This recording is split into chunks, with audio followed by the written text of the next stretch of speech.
Let's go.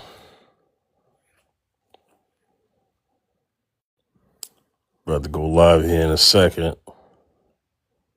We are live. About to chop it up today. Really good topic.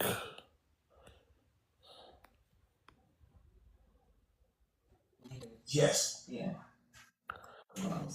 What's up, Zach? He is my brother. Hey, what's good, man? Ready to get started with the topic, man? It sounds good. Yeah. Mr. Yard to be here in like 10 minutes. Yeah, I think Ray said he's waiting for it too, you know? Yeah, I just sent him the there you go. Looks like he's popping in now. Looks like Hey, Ultimate Ram was good. Ultra Ram was good, man. Can you hear me? yes, Yeah, I we can hear can, you loud and sir. clear. Gentlemen, how are you? Very Great. good. Great. I'm so glad you're joining us on TikTok this time. This is something new. Me and our brother Mr. Yard, Zacchaeus, of course. You know, something that we started Friday. Our first live stream was Friday, right, Zacchaeus? Yeah, that's Friday, yeah. Yeah. So we about to get into a real good topic today. Okay. You know. You sure you want me on here? Because I'm going to be brutal. Hey, look, man.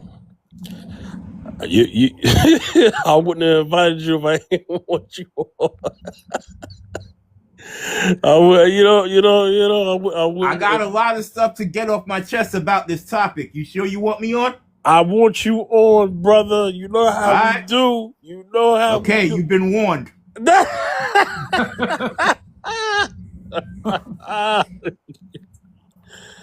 I'm ready to go, man. I'm ready to go. Okay. That makes the three of us, or the four of us. Yep. No, this is gonna be good. I promise y'all. All right. Yeah. And the beauty about this thing that anybody can jump on it and they can speak their mind and opinion, yeah. Yeah.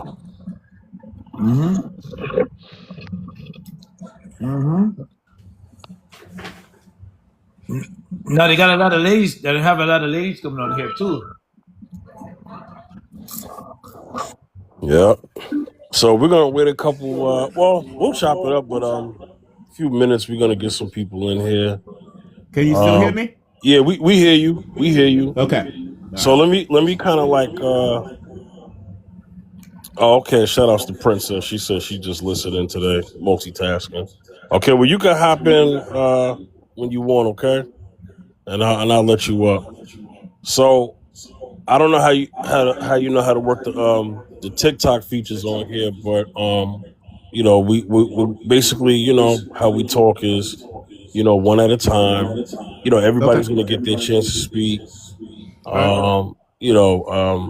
Watch the language. I don't really have to tell you that because you work with us on YouTube, so you know. And we're all gonna respect each other, of course. We all know each other, so we won't have that problem. I agree. Yeah. Yeah, I think we got to turn the mics down too sometimes. I know, Yeah, no. In between talking, we just have to make sure we mute up so there's no like any big like feedback or echoing. How do I do that?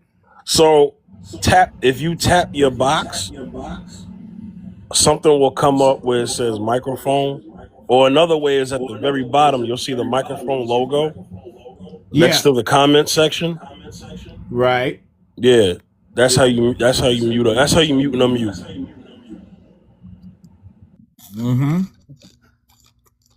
There we go. All right. Like that, right? Yeah. All right. Good. So let's see. Let me see if I can get Yardman up here.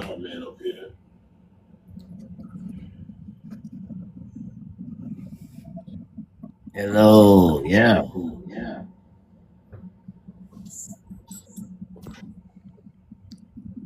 What a topic. So, for people who are listening, if they want to join, we got rules, and that is you got to have a profile picture, man. We don't know who you are. You know, people be trolling. We don't know what's going on. You know, so y'all gotta have a profile picture, man. Like you got to be a real person. We can't be having those situations, all right? All right, I'll work on that. Well, we know you, right? We know you. Yeah, I know, but I want to be, I Yeah. want to be fair to the platform as well. I mean, Right. that's the least I can do. Oh, okay, I got you. Yeah, that's what's up. I get my makeover next week, so I'll do it then.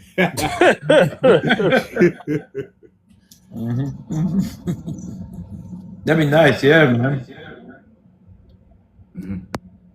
You still go to the same barber? What'd you say? You still go to the same barber? Yeah, the one from Rayma, yeah. Oh. Oh, yeah. Been my barber for like 5 or 6 years now. That's a long time. Mm-hmm. Yo, how did they cut in Houston though? Man, you just got to get with the right person, man. I hear you. Yeah. That's all it is. Because when I was out here, I had to try out like a couple of people, and I was able to find a good one that I've been rocking with for 5 years now. Oh. But in the beginning, you gotta. I mean, just like any other place, man. You gotta find your way. You gotta figure it out. Yeah, Dave. Yeah, I don't see Davey no more. Remember Davey? Oh man, I need to reach out to him, man, because that was my boy, man. You know what I'm saying? That was my boy. Somebody in the comments said, if you're afraid of marriage, don't do it. Of course. Of course. I agree, Linnea. I agree with Love Linnea as well. Because as I told y'all before, I've been a husband since I was 6. Right. So I get what she's saying. Yeah, but I think Love Linnea thinks that this stream is just like any other stream on TikTok. I know there's a lot of people on TikTok that are here to just scream, yell, and shout. We don't do that over here. We're adults. Absolutely. And we're not up here to talk crazy. We're posing the question, and we're gonna go get into why are men. Obviously, this is not all men, but we're gonna answer the question. And Love Linnea, you can come up here if you want. Request the invite, and I'll let you up here and talk. You got a profile picture. You're obeying the rules, and you're an avid contributor, because I see the diamonds or whatever that logo is next to your name. So and it'll be great for me to hear a lady's voice on this platform. Right. We were supposed to have another lady friend of mine was supposed to come on here, but she's not able to. She's busy. Everybody who's popping in and out, you know what I'm saying, just hit the likes. Let's hit a goal of 1,000 likes. Also, I got a goal for 10 roses. You know what I'm saying? So support that. All right, so let me do this. Hey, Zacchaeus, mute up real quick, because I think there's an echo on your side. Okay. Okay. All right. Ultra, let me get you to mute up real quick, okay? And then I'm gonna bring in the show. Today's topic: are men afraid of marriage or divorce? So, here's the thing. As we look at the divorce rates are at, let's see, 70, around the areas of 70 to 75%, 78%, around there, of women filing for divorce. This is not about blaming women, but we're just talking about the divorce rates, the generations to come, and as they see this. So I'll get to my opinion, but we'll just mind it out. So what you see, there's a lot of factors. We can get into the infidelity. We can get into all of these things that may possibly happen. Irreconcilable differences, money, all those other things that you see. But then we can also look at the rate of men currently in America, not in the world, but in America, who are not proposing anymore. You know, they're having relationships, but they're not marrying. And I wouldn't even call them relationships. People got a new word for it, situationships. And so as this spreads, you know, we have to address this. And we have to answer the question, because a lot of men will say, well, I'm not afraid of marriage. I want the marriage, but I'm just afraid of divorce. So there's a lot of men who may have a fear of divorce. But then there are men I know that, you know, that they will say, well, I'm just afraid to get married. Or they just don't want to get married, you know, versus a fear of divorce. And then we have to say this, you know, some men say, well, you know, I don't want to get married without a prenup, so that you have that, you know. Mr. Yard is here. And so here's the thing, you know, we're going to answer these questions today. We have men on the panel right now, which is good. And then we're all going to get into our opinion here. Are men afraid of marriage or divorce? It could be both, but we do have to pick, you know, what we think is more or greater, more or less, I would say. And so we're going to get into it. Let me get to my co-host because he's here. Mr. Yard, how you doing today? Mr. Yard. Yeah, I'm here. What's up, brother? What's up? I'm here. Okay. Hey, Love Lania, we'll get to you in a second, okay? We'll get to you in a second. So let me make you a mod real quick. Let me make sure I got that in the settings, Mr. Yard. Let me make sure. Let's see. Mr. Yard, any thoughts on the question first, before I get to anybody else? You said are men afraid of marriage or divorce? Yes, sir. Man, that's a good one, man. Yeah. I say yes. Yes to which one? Men are afraid. Of marriage or divorce?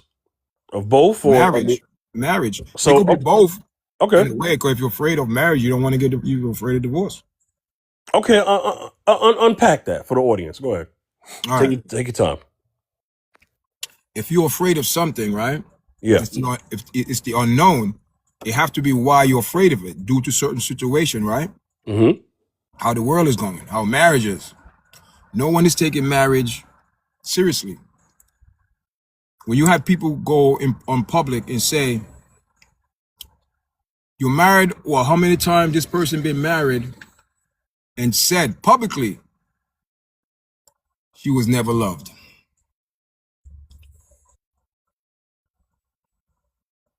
So why are you going to put your issue on men? And that's your issue you got to deal with.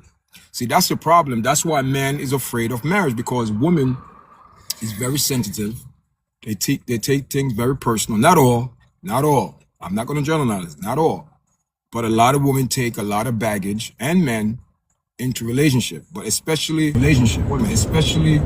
women. Right? So that's why I believe men don't want to marry, because is it worth it? Is it worth it to be married for 1 year and get annulment? Then the person said, oh, I love you, but I'm not in love with you.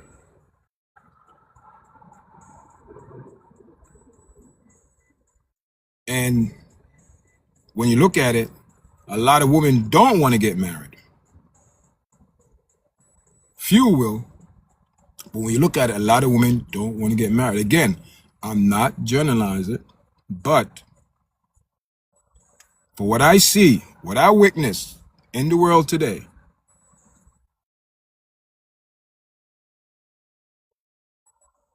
man don't want to get married. They're afraid. Man don't want to get married. They're afraid. Can I say something? Go ahead.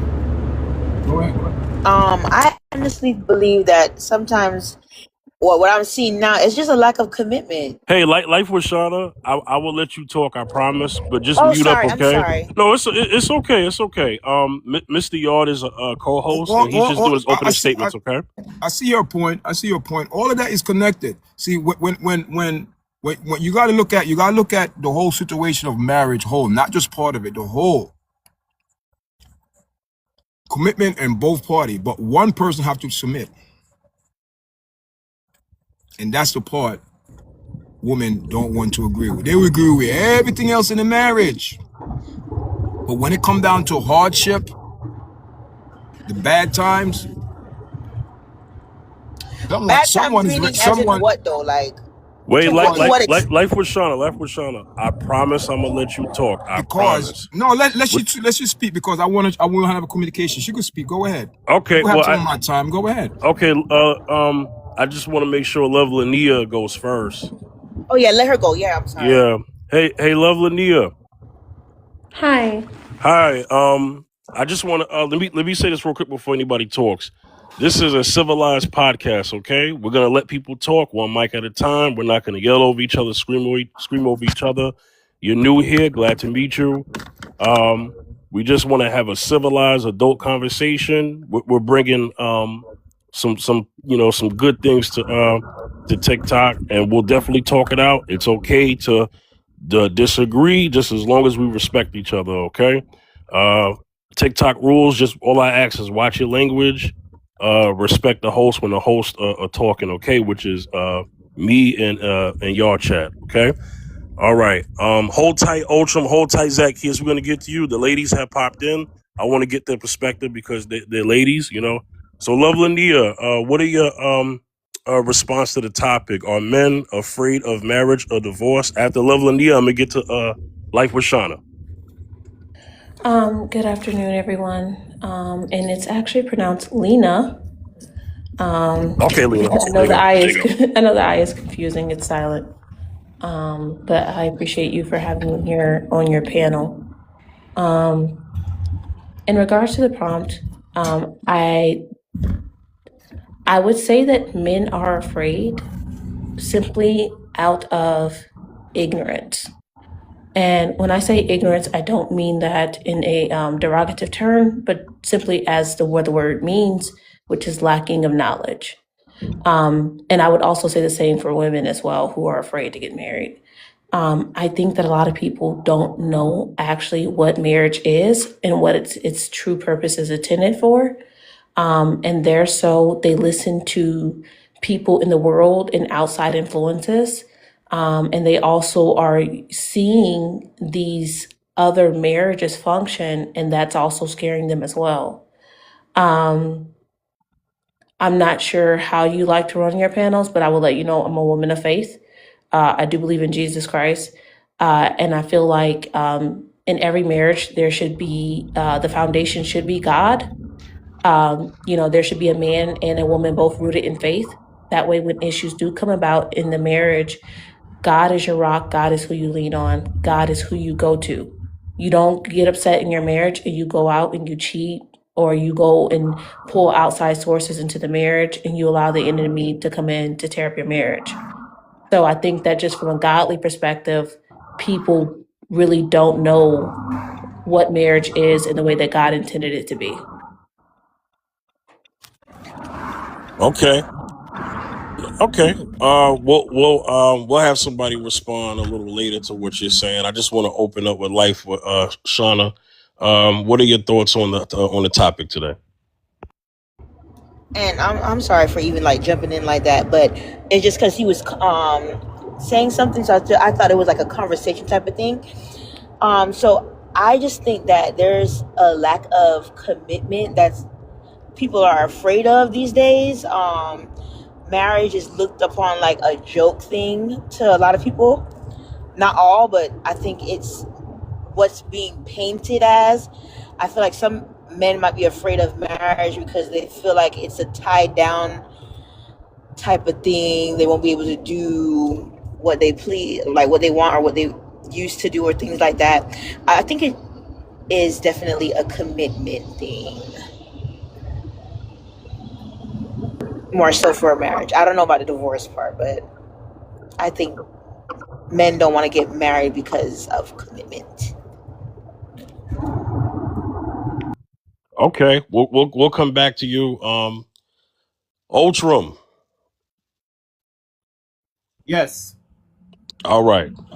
How you doing, sir? What's going on, brother? What's your regards to the topic? Are men afraid of marriage or divorce? I mean, in this day and age, and even then, the answer is yes, and the answer is an emphatic yes regarding this day and age. Another aspect that contributes to why men are afraid of divorce, afraid of marriage. Of course, the number one thing is, the fear of divorce, but you know what it is? It's change. And I will elaborate on that. When I say change, there are many marriages, many relationships that start off with the respect being mutual, the love being mutual, and they know how to solve their problems being respectful. I think the fear comes in that at some point the respect changes, the respect becomes one-sided, and eventually the respect dies. And as you know, the one thing that men require in addition to peace, and I say this for the most part, the adequate percentage of men who desire peace and respect in a relationship or marriage. And the divorce comes when the person putting in the effort, be it the man or woman, but we're going to stick with the men based on the topic, the person who's given the effort, when he feels that the disrespect is in full effect, and he gets sick and tired of being sick and tired, and I speak from experience, that's where the divorce comes in. So it's a change for the worse regarding disrespect is a big contributor as to why men are afraid of marriage, which will eventually lead to divorce if the nonsense don't stop. Okay. Zacchaeus, let me get your opening statement, and then we're gonna go have a live conversation, and I'm gonna get back to Mr. Yard because I think he wanted to talk with Life with Shauna. But Zacchaeus, let me get your opening statements on the topic. Yes, I'm afraid of so I believe that yes, a lot of men are afraid of marriage because when it comes to living by yourself, and when it comes to being comfortable by yourself, and then have to add another person onto it, and then they look at other examples of how people live their life. When you hear people that, well, I got divorced, because the truth of the matter is that whoever you allow in your life affects your whole entire life. Am I right? Yeah. Yeah, it affects your whole entire. Whoever you're allowing your life can either complement you or could be your demise. They can cause your demise.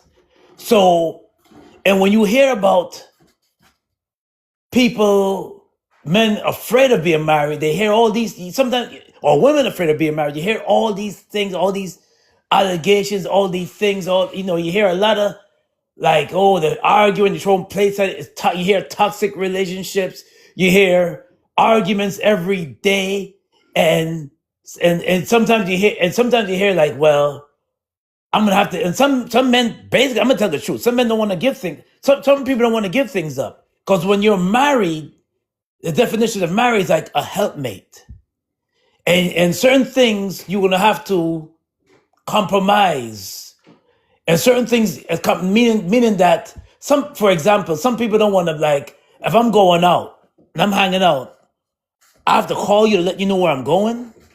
I gotta call you to let you know when I'm coming back home. And some people don't want to commit to that. Oh, I gotta stay with you and you only. Oh, I can't look at so and so. I can't look at. And some men, they're right. Some men don't want to commit to that. Oh, I gotta look at. If I look at another woman, I'm getting in trouble. Oh, if I look at this, and they don't want to commit to that. They don't understand the truth of the matter is, some people don't understand the definition of marriage. Marriage is a commitment because the Bible says you become one flesh. The Bible talks about becoming one flesh, meaning that you're supposed to complement each other. You're supposed to help each other out. Yes, you're going to go through some rough times and some tough times, but the positive most of the time has to outweigh the negative. Meaning it cannot be a tipsy. Sometimes you're going to go through tipsy-turvy, but you have to know how to complement each other at the same time. Complement each other, and the thing is that you cannot bring the worst out of each other. And when I mean compliment in those terms. Love each other. The main important thing is respect each other and love each other and make sure that you're not unequally yoked. But when you bring the worst out of somebody, and that's what people look at, they're like, wow, I never thought you would go that far. I never thought you throw a plate. I never thought you'll get that loud to scream. When people go out of character, and that's when people get afraid of marriage. When they see all these examples of marriage and they see, well, wow, why are you breaking up? People break up over simple things. People divorce over the silliest, unreconcilable differences because they don't understand the depth of marriage, and that's what it is. That's why some people are afraid, because they don't know. Some people don't even know what they're getting into when they say "I do," because they don't take the vow serious. And that's my take on it. Yeah. All right, Millie is new. Millie, how are you? Hello, Fifth. Hello, panel. Hey, love lady. Hi, How's Hey, it Millie. how's it Um, going? Hey. So I just want to state the rules for people who come up here who are new. Okay. This is a TikTok live where we respect each other, one mic at a time. I just ask that you watch your language, and if you cool, you can stay up here and just respect the host. When the host is speaking, just be patient, because there may be something that we have to say. The host up here is me, Fifth, and Mr. Yard, and also Zacchaeus when he talks. Okay. All right. So Millie, before we get to the open discussion and just kind of going back and forth in a respectful way, what are your thoughts on the topic? Are men afraid of marriage or divorce? Your turn. I honestly do not think men are afraid of it. I think they know full well what marriage is about. And okay, I'm gonna answer that in two parts, because marriage and divorce is two totally different things. Right. Marriage, I don't think that they're afraid. I just think men know what that means and the responsibilities that they have, and they just don't want it.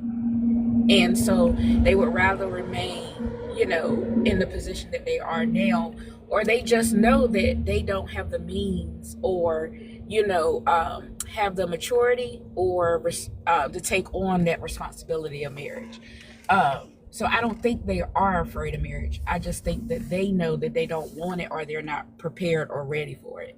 Now, when it comes to divorce, I do think men are afraid of divorce. I think that's one of the biggest things in why maybe some of them do not want to get married, is because of fear of divorce. They fear putting in so much, especially financially, and then losing that due to a divorce.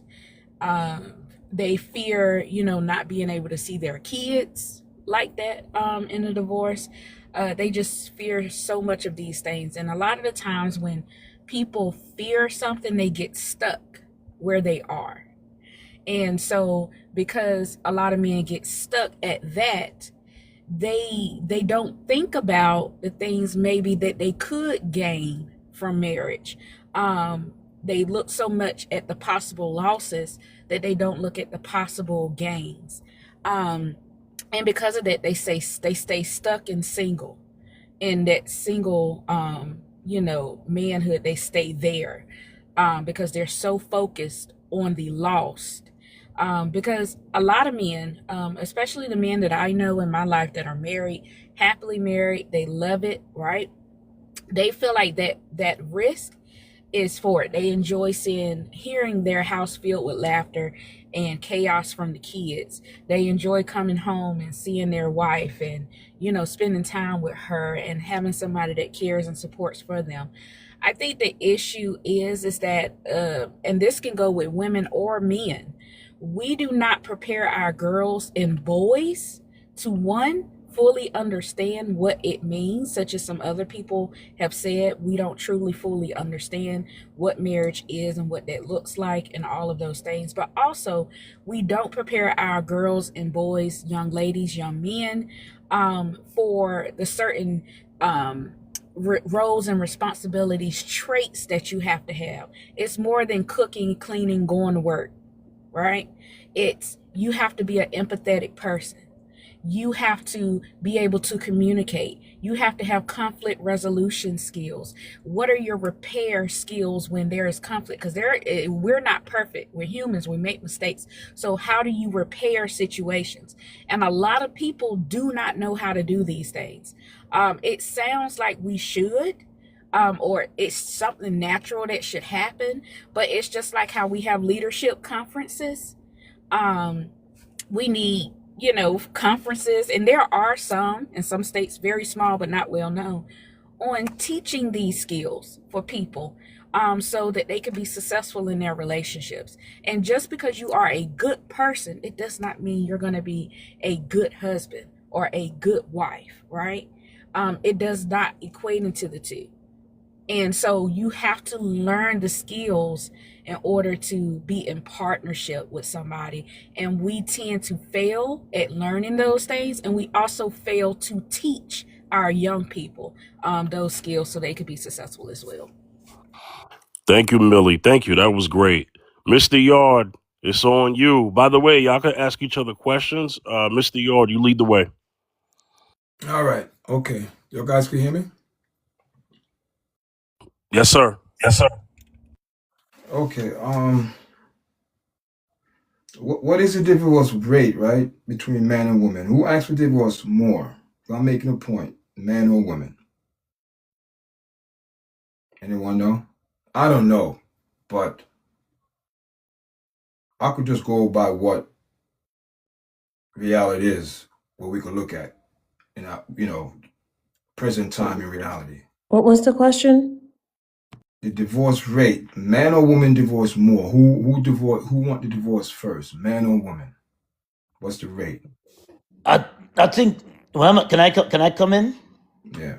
Yeah. Yeah, women tend to lean more towards divorce more, according to what research. Women divorce more. They tend to lean on divorce more than men. Okay. So what is that telling you? Because what Millie just said, that man don't know how to do this, man need to learn this and that. I respect her point of view. But hear this now. A lot of men is willing to stick it out. But some things you don't need to stick it out. See, we're not talking about negative things. We're talking about marriage is supposed to be positive. What I'm saying is man is willing to stick it out. Well, of course they are. If I'm a man, Okay, you know why I say if that? I'm a man, and if I'm the predominantly provider for a woman, and I know what could happen in the results of a divorce, right? I know that it's possible I can lose access to this woman. I could lose access to my children. I can lose these things, right? Why would you as a man go file for divorce? You'd have this desire where you feel like something's lacking at home. Something is not it. You can't control whatever it is. Something at home is not right. If you know that you have certain things built up and you're comfortable where you are, why would you as a man then go file for divorce when you know what will happen? And I don't think women, when they file and like initiate the divorce, I don't Wait, think Gigi, 1 second. I don't mean to stop you, but you're new Listen, here. listen. Okay, listen. No, I think you I guys. want her to. All right. The rules are when you join the panel, just uh-huh. answer the question to the topic first, then we can get into discussion. Okay. So Gigi, are men afraid of marriage or divorce? Both. More marriage. Unpack it. Unpack it. Okay. I don't know. I feel like men are more afraid of commitment. So making the commitment like from the first hand, I think they're more afraid of that. But once they do it, they can stick it out and like go through all of the issues and stuff. Like they want to fix it for the most part. So yeah, that's why I think they're more afraid of getting married than divorce. Everybody, this is the second time I'm hearing that word commitment. It's not about commitment. Okay. That's what marriage is. Millie said something earlier about biblical. Who said about biblical base? I did.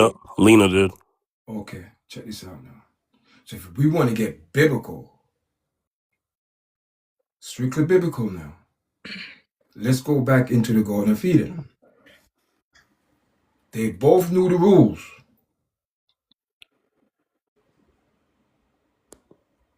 They both knew the rules. What happened? Okay, so God created Eve from Adam's rib. He said it was not good for man to be alone. Genesis 2, right? Adam had the ability to name her. He said, I will call her woman because she comes from my womb, right? And then God had already told Adam, what the rules were. You're not to eat from this tree. It's forbidden. Now, the scriptures don't particularly tell how Eve knew not to eat from the tree because it does not necessarily go over how. However, in Genesis 3, you start to see where the serpent approaches Eve and asks Eve, who told you you could not eat from this tree? Then Eve repeated back to him, God said, I was not to eat from the tree. So she knew that God had said to not eat from the tree. But here's what we miss about that story. Adam is the headship and the covering of Eve. Eve, that's why the serpent even approached Eve. The Bible says that the woman is the weaker vessel. The serpent knew to go to Eve and not go to Adam to tempt him with the fruit. So he went to Eve because Eve was lacking in her covering and her headship. So that's why Eve then took and ate from the apple, and then she gave it to her husband, who then agreed to sin. That's why when God came down to the garden, he didn't ask where Eve was. He didn't say, oh, Eve, you ate from the apple first. I want to see you first. No, he went to the head. He went to the leader, and he approached him and said, why do you hide from me? Why are you naked? And you know what that man did? That man, Adam, then looked at God and said, well, it was because of the woman you made for me. He then blamed God and said, well, you made her for me, right? But God said, no, that's not it. We're not about to do that. This is what we call stewardship. When men are leaders of the marriage, this is why there's a order that God had set. Christ, man, woman, children. As the leader of this woman, you are there to protect and provide and lead her. And you did not do that, which led to the sin being committed. Okay? Okay. So they both, I'm trying to make a point here. They both were aware of what God said. Right? If you could go to scripture, they both were aware. Who made a choice? It's not about, they had who made a choice. Because guess what happened? The enemy was there, but she entertained the enemy. She had conversation outside of the husband. She went outside of the covenant. But did she know he was the enemy? Of course you knew. She knows. 100% they Okay. knew. They knew. Now, It's Eve did it's know that called she was forbidden to eat the accountability. It's fruit. called accountability. And they both was dealt because they both was there to look out for the enemy. But here's what, this is why when you even look at the story of Adam and Eve, this is why it's important that men, when you're looking for a wife, you don't choose her based off beauty and any other outside exterior things. You want a woman who not only understands God's order and God's word, but a one who lives by it. If she knew what God had said, she should have been living by it. But also, Adam, you were not covering her properly, which is because it described the serpent as being very cunning, right? As being very cunning. So he was very manipulative. This is why when women, I kind of agree. I see where you're going. But as women, when we talk about being submissive and we talk about yielding authority to the man that is the head, right? You are to follow him and essentially yield the authority to him in order to make sure that you're not falling into sin and that you are also not leading your husband or your family into sin. But Well, who she gave the authority to? Let me cut in real wait, quick. wait. Hold on, let me cut in real quick. Can I got you, Gigi. 1 second. Okay. Dub G, are you there? You're muted. How you doing, man? Hey, brother, how you doing? You're new here. I just want to explain the. How you doing? I just want to explain the rules here, okay? So one All mic right. at a time. Respond to the topic first before you get into the discussion with everybody else. Watch your language, TikTok guidelines, okay? If you cool, you cool. We'll keep you up here. If not, then we gotta boot you. But we just ask for respect. We're all adults up here, and I think we can have a healthy live stream, okay? Understood. All right, brother. What's your response to the topic? Are men afraid of marriage or divorce? I think a lot of men are afraid of marriage. Okay, just, go a little further. I think we kind of don't know if the lady's right for us or not. I think we want to know if she's willing to follow us, if she's willing to listen to us and all this before we marry.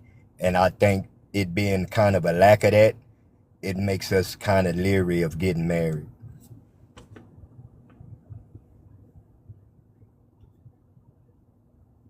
Okay. Ultram and Zacchaeus, y'all been quiet for a while. Y'all could join the discussion. Wait, Y'all go ahead.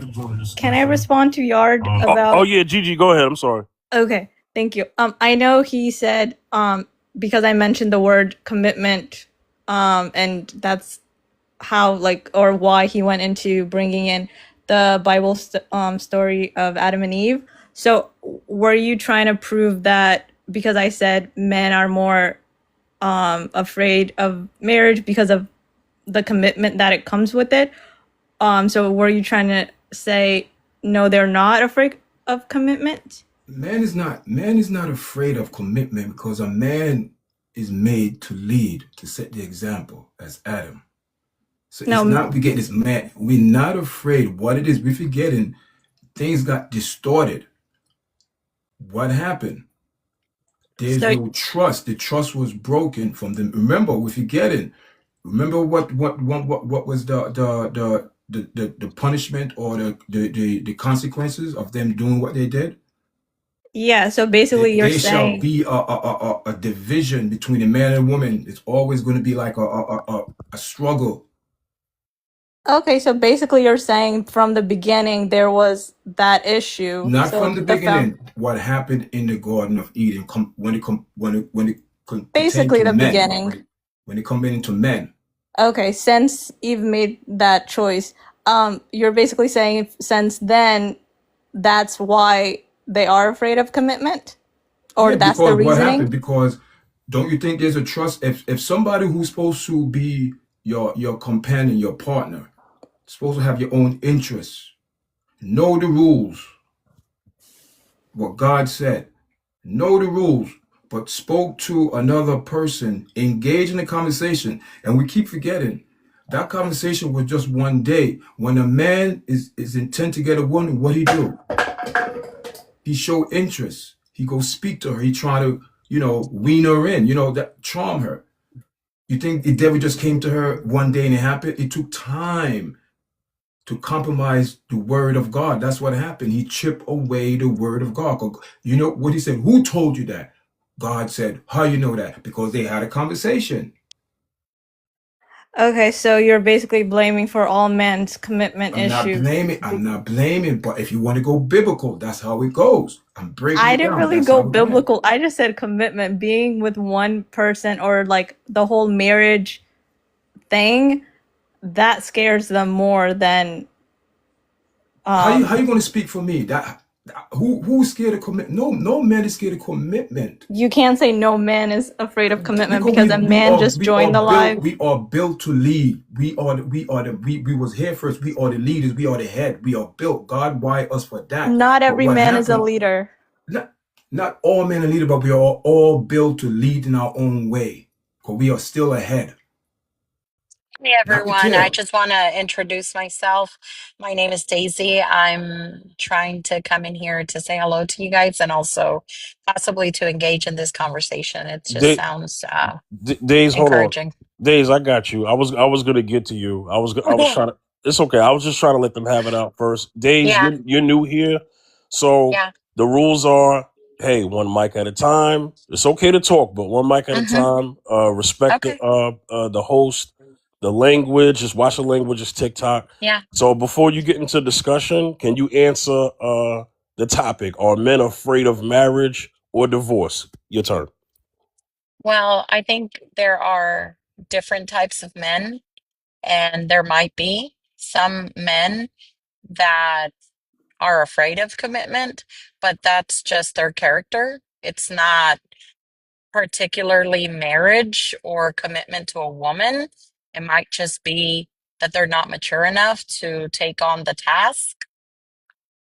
Because marriage is just like everything else, like switching jobs, taking risks, investing in a business or a person. So if they're just not that type of character, that's how they're going to act in everything. It's not just marriage, but I'm sure there are men who have had experiences in the past where they have committed and then they've been mistreated. And for that reason, they don't want to commit or they're too afraid to commit again because they dedicate their emotions and everything into it and they get, you know, basically destroyed or hurt or something. So, yeah, there might be, but I don't think all men are afraid of commitment. Why I'm not hearing from the woman anything positive. Everything I'm hearing is man is afraid of commitment. Man is not mature. Man is not this. But you see what it is. Well, That's the Look what's going on in prompt. the world today. That's Look the up what's going on yeah, in the prompt. that's world the today. prompt. Look what's going on in the world today. And you tell me, look what's going on in every ethnic background. Some people hide it than others. Some people is out there than others. But in every ethnic background, there's dirt and wickedness.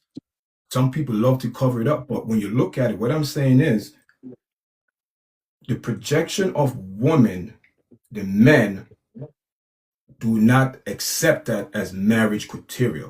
They want to go in bed, yeah, but when it comes down to marriage and commitment, because you cannot make these women, because these women is a different generation, and your guys not getting it, you're missing it. This is a generation of vipers. You're Wait, not if you want to keep up to biblical and present, then that's what my podcast about. This is what I speak about, reality, truth. We have to okay, speak from personal. Let me finish, please. We have to speak from personal experience and take it there and stop speaking about what other people do. We cannot speak for others, speak for what we know. And the problem in the world, people keeping up want to be like others, and not paying attention in their lane. Keep your husband. If you're 45 years old, you're still waiting for a man. Maybe you need to check the mirror. Maybe it's not the man. So what I'm saying on this platform, be real. Don't say man is immature, because we do have a lot of mature men. out there, and we have a lot of immature women because all they think about is worldly things, what they want. And when the tough get tough, oh, I don't love you no more. I'm not in love with you, or whatever the situation is. I love you, but I'm not in love with you. Whatever word they use, but we got to keep it real. This Well, is all I'm hearing. So But is all I'm that, saying is just a wait. lot of sir? negative vibes, and I don't like it. Okay, both So of can us I were say, answering the Okay, prompt. wait. Hold on. Okay, I hi, joined. we can got What was I, his answer to Hold the on, prompt? hold on, one can second. I You answer you're to your comment? you're gonna answer. I'm the host. Wait 1 second. Remember to Okay. share the mic. Ultram and Okay. Zacchaeus have been quiet because Okay. they respect people when they speak. Okay. All right. Go Okay. ahead. Who? Me? Yeah, Days, you can go. Okay. Okay. So you said two things. You said that I basically diminished or contributed to a negative conversation about men. No, I love men, I encourage men, and I believe that men are just godly sent. They're just God sent. They were here first and we were here second. I am feminine and I like to continue to be. I know the man is the head of the household, but you said this part did disturb me, that you said there are responsible and ready men, but there are, disrespectful or bad women, basically. No, that's not the only two people. There are two kinds of men. One that is not there yet, and one that is there. And women also, there are women who are where they need to be, and there are women who are not. And yes, predominantly, there are women right now who are completely twisted on what femininity means and what, they call themselves feminists, and they're saying that they can go into an island and just live all women all alone with no men. I would rather live in an island full of men than live in an island full of women. I'm just saying that. But the thing is, I never diminished men. Men to me are great built beings. They're amazing. Just their physique is incredible. Their strengths, mental and emotional and physical, are just amazing to me. I love men. Like the way that they're built, the way that the way that they deal with things. So no, sir, I did not speak negatively about men. I love how they're created. But it is the truth that men right now are not taking the role of men. And it might be because of the actions of women. I'm not going to discard that. But there are a lot of men who are not coming through as men anymore. They want 50-50. I would say it's 100 and 100. I will be the woman, you will be the man. That's it. And then it's up to you to educate yourself on what that means. It's up to me to educate myself on what that means for me to be the woman. And the example of Adam and Eve that was said here is very interesting because um, Adam was not there with his wife. He was supposed to take care of her. So if we're going to be playing the blaming game, she was supposed to be under him, with him. And, we could blame that way and they could blame this way. But at the end of the day, it happened. And now it is up to us to correct ourselves and to try to live this life, this difficult life, as best as possible. That is my opinion about the prompt. The question was, are they afraid of commitment? I'm sure there's people who are afraid of commitment, whether you're a man or a woman, but precisely men, well, actions speak for themselves. They are afraid of commitment, whether it's for a reason or not. How did Yard answer the prompt question? Because we joined after. Huh? I completely forgot how he answered it, so he can Can answer he it answer, again. please? I said yes. Yes to what? Men afraid. Are you saying men are more afraid of marriage or divorce? If they're afraid of marriage, then they definitely will be afraid of divorce.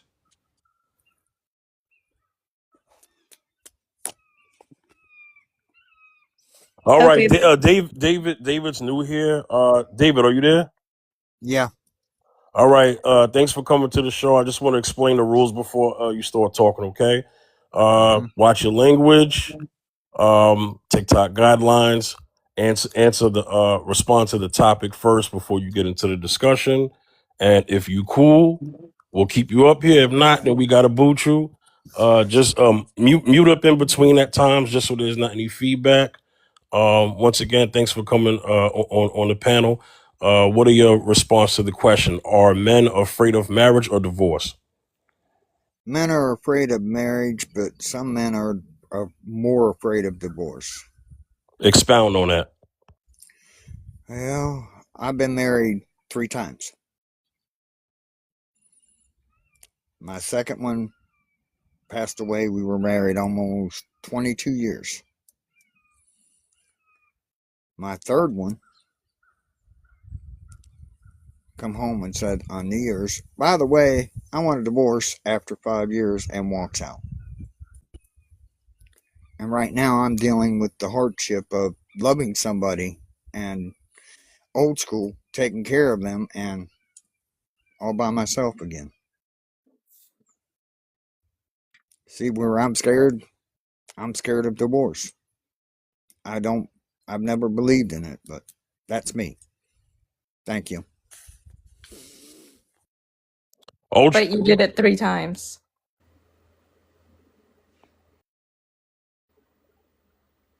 So can I respond to Days?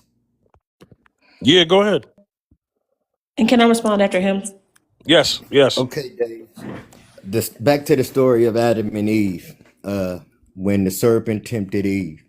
So I just got out of a relationship, and I let the woman know from the beginning what I brought to the table and what I had to offer her. She agreed to it. So we going through trials and tribulations, the ups and downs, and we're trying to work through it. But a big part of that was accountability. She didn't really want to take a lot of the accountability that was needed to be taken. So we would argue a lot. So the moment another man came along and got in her ear and had a little more than what I had to offer, was a little bit more probably better looking, he started getting in her ear, telling her things that she wanted to hear. She knew the rules when we started because I laid them all down.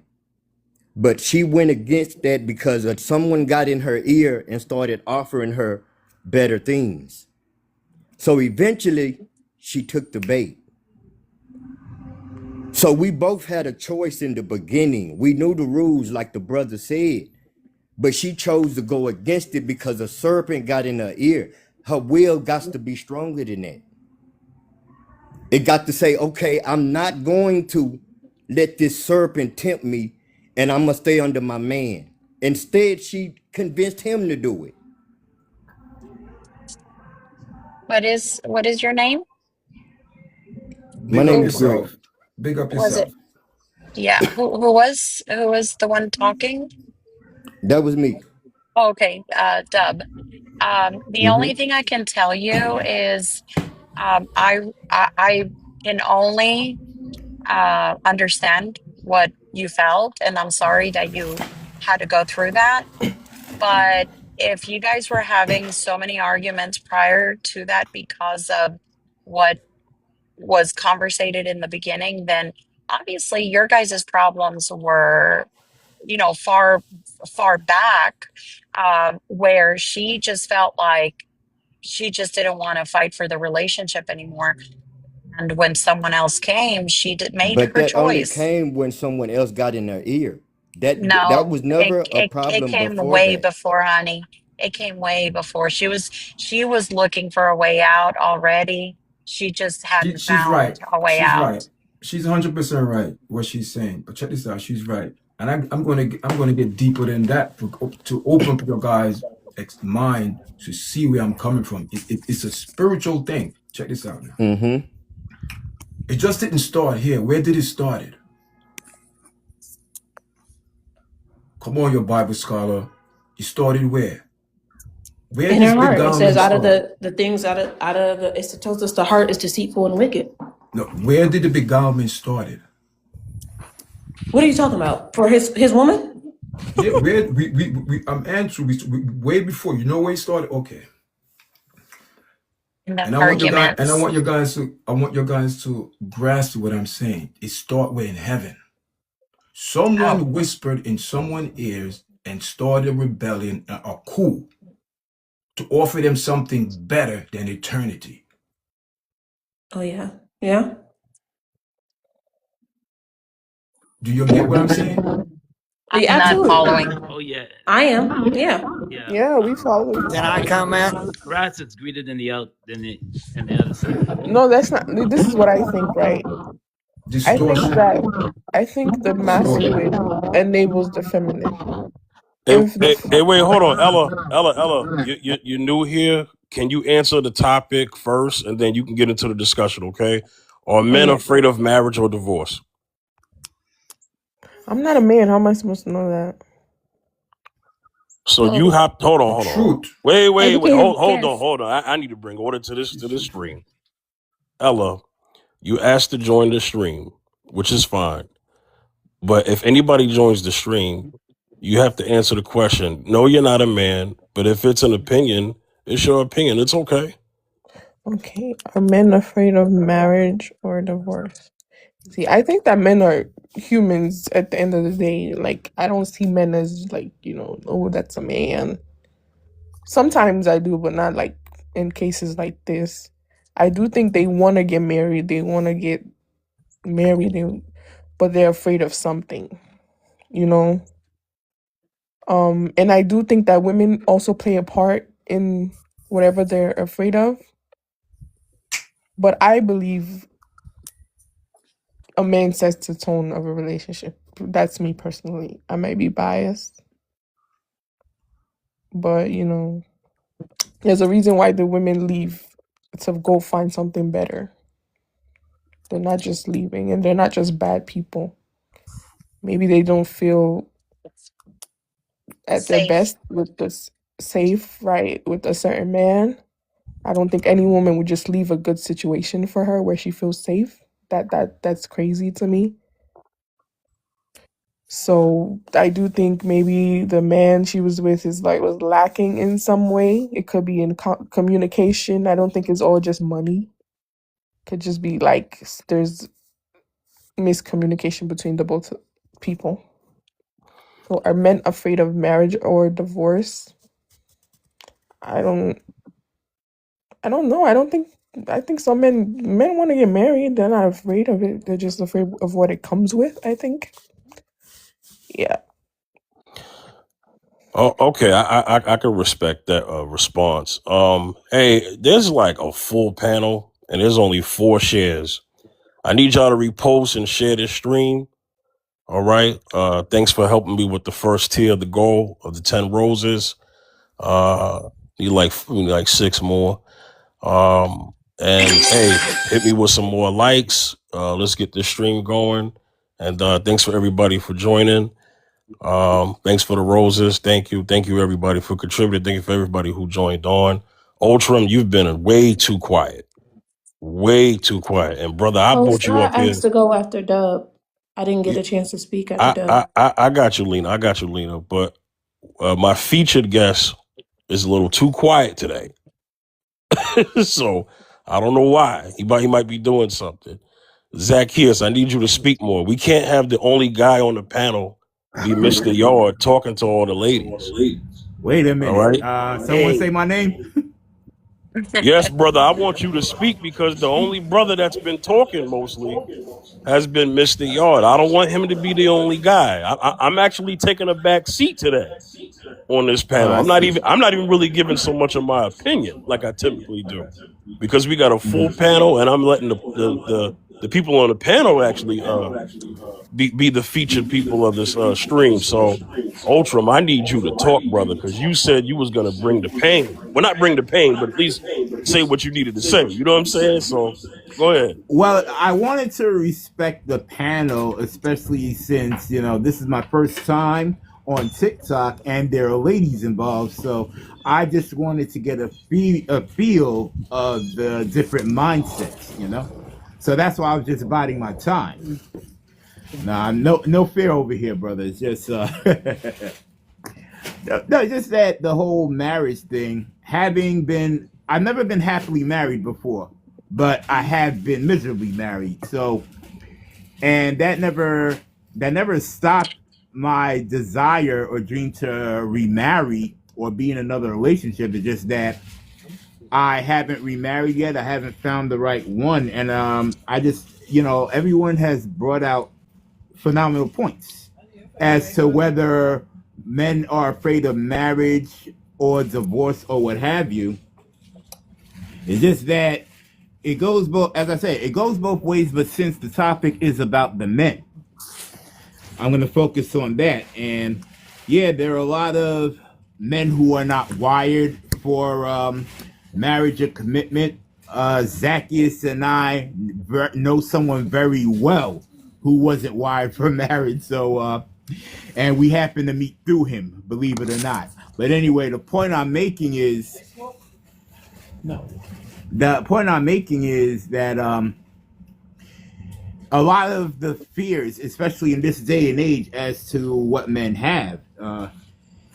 The peaceful man, who I call the baby-faced men, what they don't want to deal with is the whole rah-rah and everything, especially the ones who know how to communicate without being loud, boisterous, and unfortunately, we've come across a general percentage of women who have to be loud, boisterous, and don't know how to calmly discuss their feelings and opinions when they feel a certain way.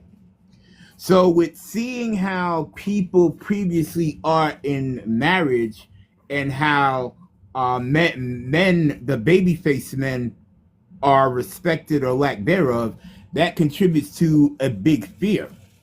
So a lot of times when the baby face, I'm not talking about, for lack of a better word, I'm not talking about the bastard men or the gigolo men. I'm talking about the baby face men who do their best they can to love their wives, set an example for others. I'm talking about those men who try to do right.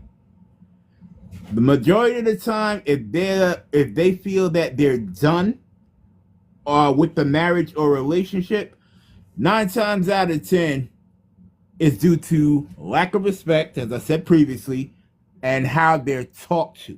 At some point, the baby-faced man will get sick and tired of being sick and tired. I speak from experience. Okay, Your Majesty, you're new. Are you there? Yes, I'm here. Okay. Thanks for joining the panel. I just want to discuss the rules anytime somebody new comes on. Okay. We just ask you one mic at a time. Respect the language. No foul language. TikTok guidelines. Respect the host when they're speaking. And hey, if you cool, we'll keep you up here. If not, we gotta boot you. So hey, let me get your response to the topic first, and then you could join the open conversation with everybody on the panel. Are men afraid of marriage or divorce? Go. I really think that depends on the man and his experiences that he's had in relationships personally. For some of my guy friends, most of them are more afraid of divorce than marriage. Because they're willing to commit to women, but they find that women are not sure about what they want. So they always find that the terms of marriage are constantly changing. So instead of dealing with all of that, they just end up not getting married because they don't want to end up divorced. So that's my stance on it. I don't think men are afraid of, a healthy man is not afraid of either, but the men that I've encountered are definitely afraid of divorce more than the actual commitment of marriage. Okay, we have somebody else who just joined the panel. I gotta give that priority. It's Aaliyah. How do I say your name? It's Aaliyah? Alia Elf. Yes. Okay, Aaliyah Elf. Okay. I want to explain the rules anytime somebody new pops on. Watch your language. Respect the host. One mic at a time. Let's be civilized. These are adults up here. All right. Answer the topic first, and then you can get into the discussion. Are men afraid of marriage or divorce? Go. Yeah, I would say both. Marriage, because it's, a lot to commit to one woman, I think, especially for men. They have a hard time with that. So if they are going to do that, they want to make sure it's the right one. And they're afraid of divorce because, I understand a lot of times they don't get custody. They have to pay alimony, child support, and things like that. But, there's reasons for all of that. But I think both men and women are afraid of both of those things. First of all, I want to thank you personally for going there because I was hoping that we would bring this up to modern time. Yes. Okay, so thank you for answering it. All right. Zacchaeus, you've All been right. quiet. I need you to speak it than everybody else because they've been waiting, okay? Yeah. Oh, it looks like he paused it. You go ahead, Lena. Go ahead. Oh, wait, Zacchaeus, you back? Zacchaeus. Yeah, I'm back. Yeah. All right. Hey, we need you to speak, okay? And then everybody else, y'all can go to the open discussion. All right, go ahead. Yeah, thank you for everybody joining us. Thank you so much. I really appreciate it a whole lot. I'm gonna say this too. I'm gonna add this on to the discussion. When it comes to men being afraid, you see, yes, a lot of men are afraid because of what they see today, what the influence of social media, the influence of what they see others go through. Yeah, you would be afraid, especially today. It's not like how it used to be years ago. And you see, if you had parents who stuck it out through the thick and thin, people, you know why they're afraid? Because people these days in this modern day time get divorced over the simplest things, and some people treat marriage like they're just like it's I'm just a date, or it's just something that we're doing. And some folks treat marriage. I know a guy personally that got married 4 times, and he's only 47 years old. 4 times. So it's not valued the way how it used to be valued anymore. And some people say it's a money thing because let's face it, what in today's day and age, and the way how the economy is, what people mostly lean on? Money. That's what they lean on, right? Right? That's what they lean on. That's So the evil. yeah, yes, that's what they lean on. So when it comes to marriage and staying with that person through the thick and thin, are many doing it? No. Marriage today, and I'm gonna say it again, I'm gonna keep saying it, that marriage is almost comatose. And this is why some men are afraid to get married, because some men feel that they will have to lower their standards in order to be with somebody. And if I have to lower my standards just to take all the disrespect and all the, you see, disrespect is a big thing, and it goes a long way. Respect is a big, it's no love. If it's disrespect in the relationship, there is no love. There is no love. And the truth of the matter is when you say, okay, I'm with this person through the thick and thin, you have to mean it. When people say they go out there and they say their vows, you have to mean it. And you're making a mockery of God when you don't, when you say, okay, I'm not in this thing. I don't want, and there's people that I've known people personally that wake up and say, I don't want to be married no more. I don't want to be married no more because they see a lot of disrespect. They see a lot of things that go on, especially what they see in this modern day and age, and how people treat each other, and how people carry on with each other, and how some. So I'll have to say some women lean on the money aspect, and they're like, wait a minute. And some men don't want to compromise their peace. Some men rather stay alone. They rather stay alone just so they won't compromise their peace. They rather stay alone just so they won't they won't get into a heated debate consistently all the time. And they rather stay alone just so they don't have to lower their standards. Same for women. Yeah. And that's a fact. So ask men, Why you? Sometimes you have to ask men, like, why you not? You've been in how long? I met men that's 50 something years old and still not married. Why they have their careers going, they have things going for them, but and some men, believe it or not, they'd rather go overseas. They're like, nah, I'll deal with a woman from the Philippines. I was gonna say it's really only a problem here in America. Yeah, I don't. yeah. Here's what I think. Go ahead. When I assess the way marriage is being done today, for one, like I said earlier, a lot of people don't know the way God intended marriage to be. Like you said, Zacchaeus, that people will basically, you're dishonoring God, right? Because in Malachi 2, God says he hates divorce, right? He said he hates divorce, right? So when we understand that it's something involving God, Yeah.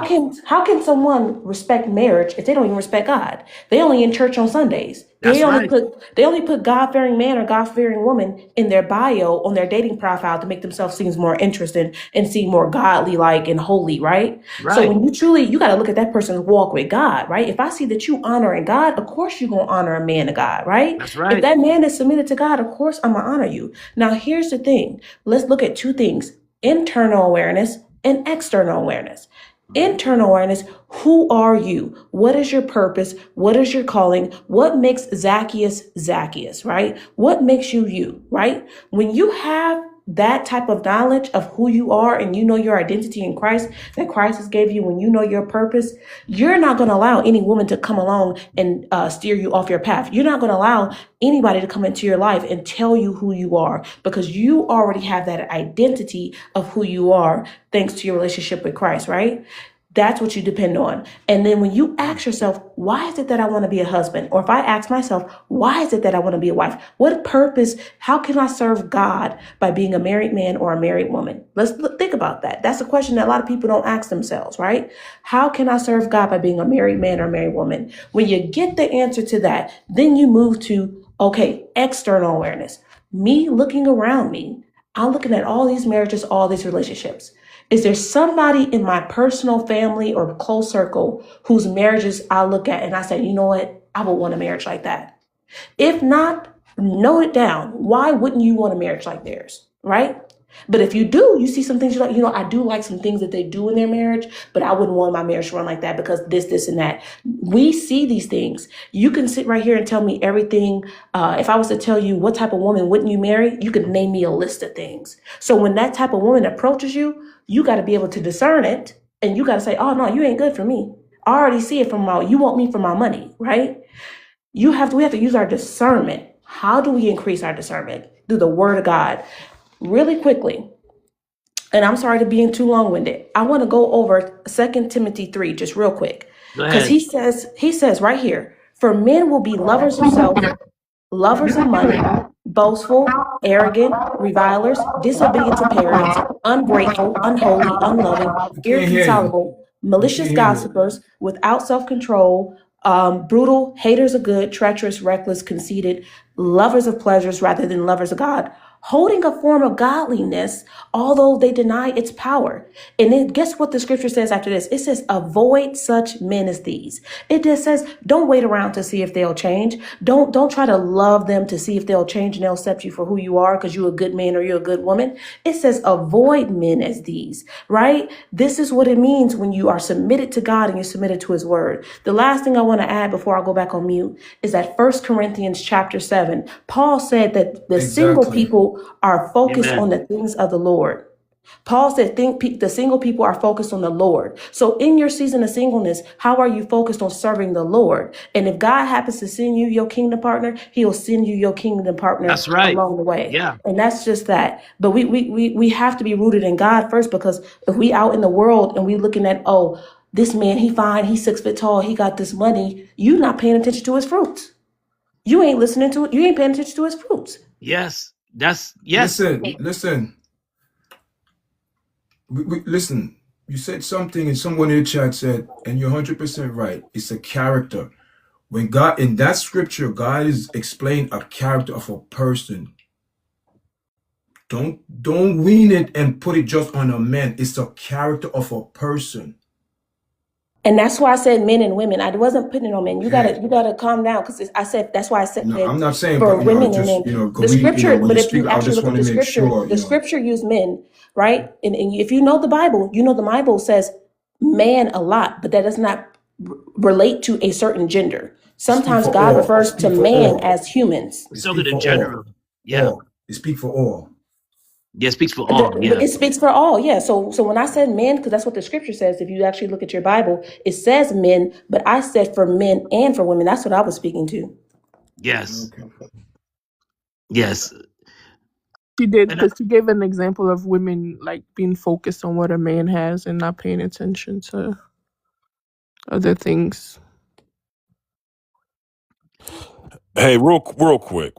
By the way, hey, it's okay. Y'all can ask each other questions, as long as it's in line with the topic. Okay, y'all go ahead. yeah, Can we agree that this is more of a character issue and a relationship with God issue and not Yeah, necessarily a gender issue? I was hoping someone say that and come Yeah. from that point, because without that, there's nothing. Yeah, there are exactly. good men, there are bad men, there are good So women, and there are bad women. so we have to speak on, like, if you want to speak on the character of a person in the Bible and compare it to yourself, how we're supposed to act. Yes, we have to look in Genesis and see what happened. It's called, what it is. They are separate individuals. Even though they to get the things separated, they had to be held accountable for what happened. So when you look at it, like someone said in the chat earlier, she knew the rules, but what it is, it didn't happen there before. When if someone keep coming to you every day and present themselves to you with a better deal to you and come to you every day, you start looking better and better.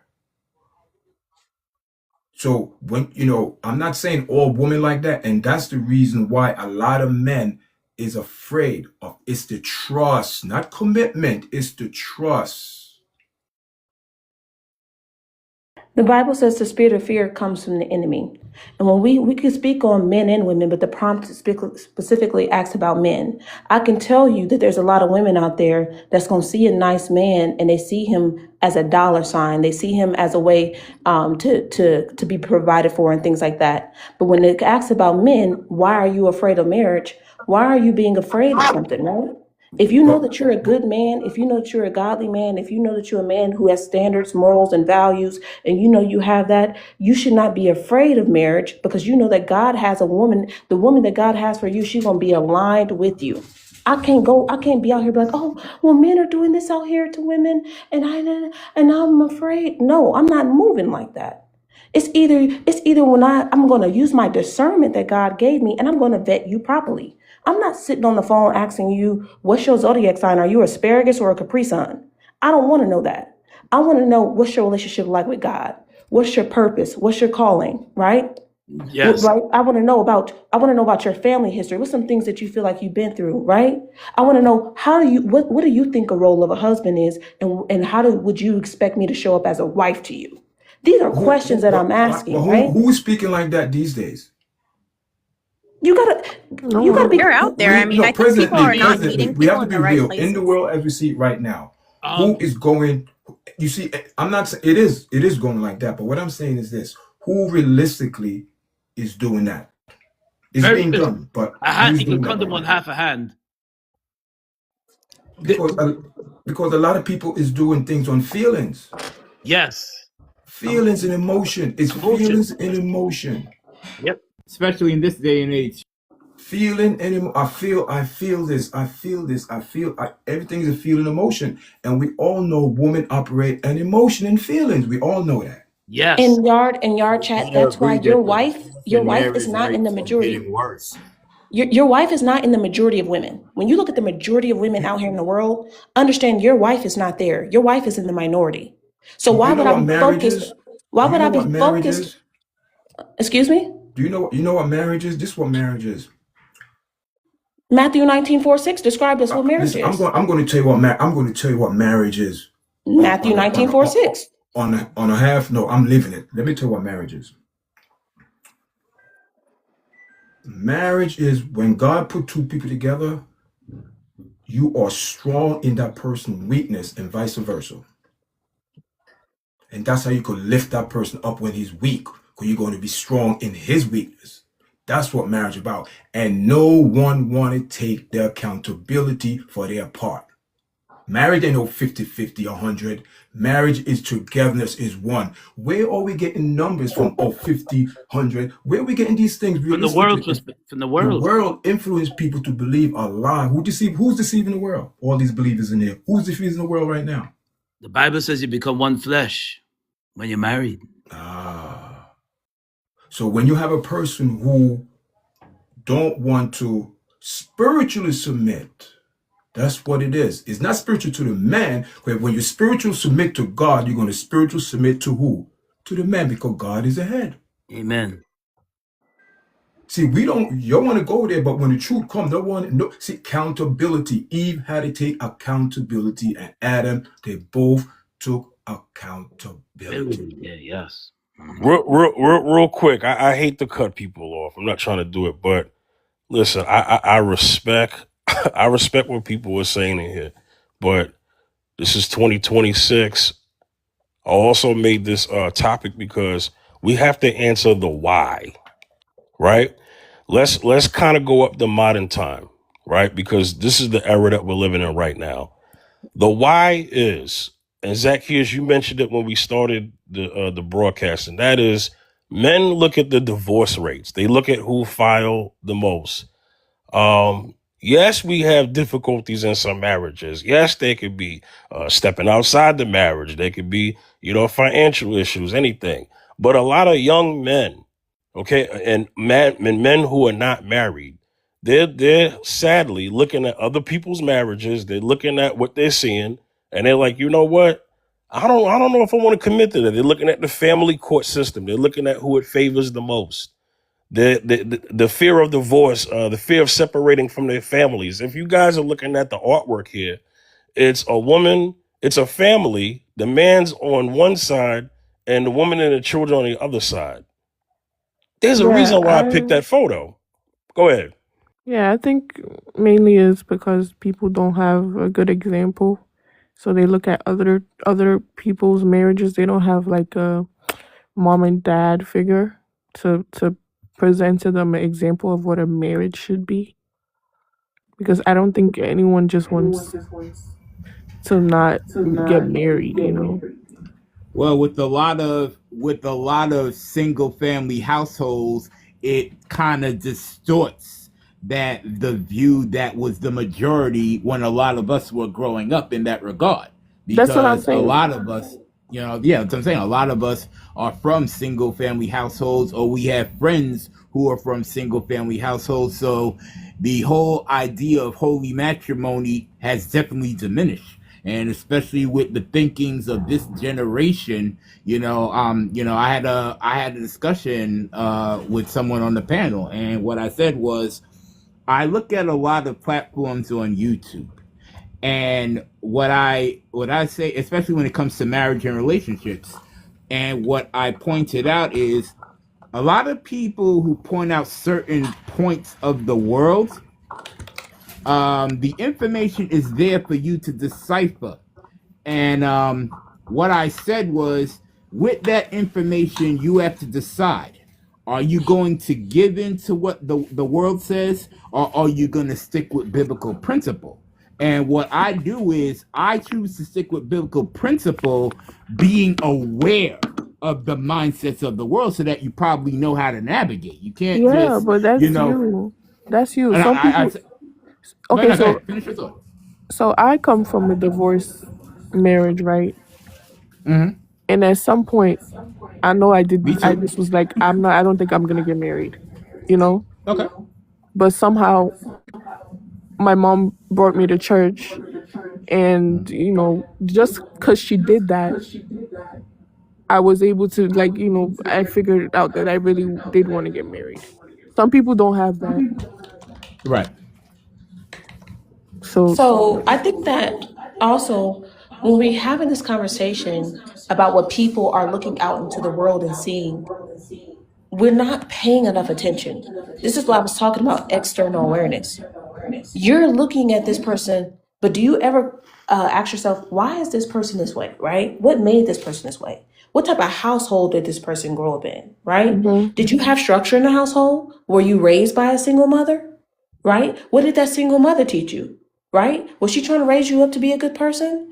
Also, when we have this desire, a lot of us have a desire to be married. But but we have to ask, why do you have that desire? Why do you want to be a wife or a husband? What do you think being a wife and husband means? Is it based off what you see out there in the world? Or do you have something that actually provides a biblical, like Mr. Ocean said, biblical definition, right? It's Bible, right? Bible will let you know what a husband is, Ephesians 5. Proverbs 31 was a woman speaking to her son, telling her son what to look for in a virtuous woman. Yeah. So we got the blueprint in front of us. We just don't want to follow it because we want to go based off our Exactly. feelings and what we're comfortable Exactly. with. And But it's Yeah. better to have your mom and your dad present that example, because my parents were married at some point, so I knew what marriage was like, and they kind of had like a loving marriage, but it just went bad. So I think you have to have that example from your parents. It's very important, or somebody in your family, you know. So real quick, is it safe to say that many people have I'm sorry. Well, I'll say both men and women. I'll just say the men because the men are the proposers. So if it's safe to say that for the men that are afraid of marriage or divorce, that it could be trauma based because of what they saw negative. I think so. The word trauma is a far stretch, but I think so. I think so. it plays a factor. it's perception based. No, I think if you look at little boys, because I'm African, right? I'm Nigerian. The relationship between a man and his son is like they're always very close. A guy needs that example from his father. A woman, not necessarily. I don't know necessarily. Naturally, women are just like women. But a man, he needs that example from his father. That's what I believe. Oh, Ella, you said, say that last part again. You said a woman is what? Yeah, I Women, disagree with that. Wait, but what did Ella say? Hold on, say it again. I think women don't really need to be taught how to be women. We're natural I think nurturers. she just means innately women or like girls just like have that intuition Yes. of Think about it. how When to you're a do things. girl, you play with your dolls and you pretend to be like you pretend that your doll is like your child, right? Just because that's who we are. But men, they need that example from their father, you know. But Like who bought you the doll? my parents, somebody bought me the doll, but So the point is somebody had to put that in front of you, right? yeah. And So have you ever? daughters see their mother. Your Majesty, I got you. 1 second. I'm sorry. I barely talk. But here's what I'm saying. The first teachers, and this happens a lot in a lot of homes, right? The first teacher is the mother, right? That nurturing spirit that you speak of is Mhm. coming from your mother, right? No. My mom bought me a doll. I was the one who wrapped it up as like a baby. But guess what? You were the baby first when you were born. Right? Your mother wrapped you up. Wait, I don't He's understand. basically saying women and girls, we have that like role model in our mom. Basically, he's saying is Oh, that like right from time. Okay, yeah, I get yeah, what you're that's what saying. he's trying to say. Yeah, of course. When our experiences as little kids like shape us, definitely, yeah. But I You, think also to her point in support of it, when God forbid a mom passes away and there's a daughter who's like the firstborn and then a father and a son, sometimes that during that time she doesn't have any role model. She just kind of, helps the household, helps her dad and stuff like that, and it just kind of goes in that sense. Yeah, But that's if she did have a mom, that's yeah. if her mom passes away. That's like the extreme the Yeah. most extreme I thing that have can I have a happen. But question. here's the importance of a man. See, a Hey, man provides Lena, structure. hold on. Lena, wait. Your Majesty, she was trying to talk. Okay, go ahead, Your Majesty. What I was going to say to Ella is like all of that is learned behavior, whether you realize it or not. It's conditioning that's happening within your household, how you were brought up. I don't agree that all women are nurturing. That is not a true statement, in my opinion. I've seen very unnurturing women, Okay. personally and from an external perspective as well, looking at other women that I've been around. I don't think that it's an innate thing. I think it has to be nurtured for sure. And the same thing is that goes for being a wife. That's something that has to be taught to you. Like, with my daughters, I have all daughters, like I wasn't raised to, think about my future with a man, as far as like a husband is concerned. So with my daughters, for sure, I'm telling them that I'm teaching them how to listen. I'm teaching them how to not listen to a man, but just listen in a healthy conversation, and also how to take care of themselves and, just different things that they would need to know to have a healthy relationship with another human being, that would benefit them in a marriage if they choose so to go down that route. So I think a lot of these things that we're talking about is things that are modeled for us. It's all based off of our own experiences as well. And I am a person that believes in the Bible and stuff too. And I also believe in my own real lived experience as well. And I put those things together to form my opinions about marriage, So I just think that a lot of things play a role in that. So it seemed like we got to tough these marriages out and raise these kids right, and not just be looking for any reason to leave a marriage. If you get with somebody, give it your all and try to make it work out. I agree. Yeah. It's not about, tough. I guess you could say that, yes, you should stick it out. But you have to learn how to properly communicate, right? Women ask for emotionally intelligent men while they lack in emotional intelligence, right? We see that all the time. A lot of women think that they're emotionally intelligent because they can identify emotion, but they don't know how to properly display, handle, or communicate it, right?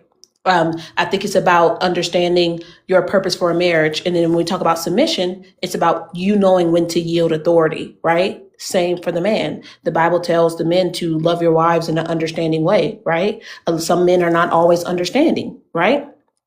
And then we want to throw out these statistics about, women file more for divorce. Women file more for divorce. Again, I think that a woman is a reflection of the man, right?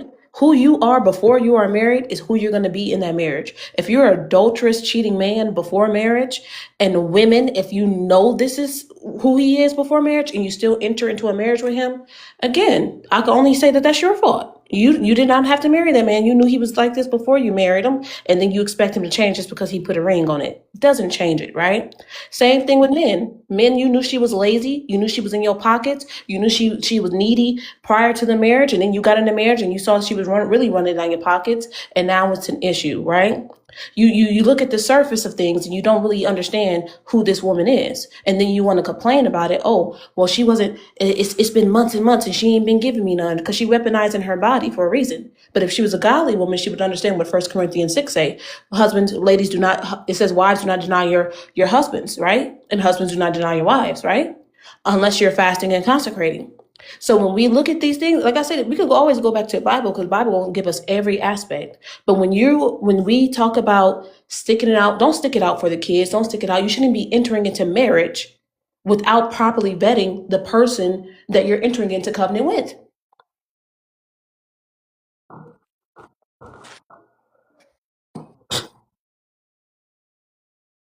Absolutely. You need to do a better job at vetting. Like I said, stop asking people what their zodiac sign is. You don't need to know whether or not they're asparagus or a Capri Sun.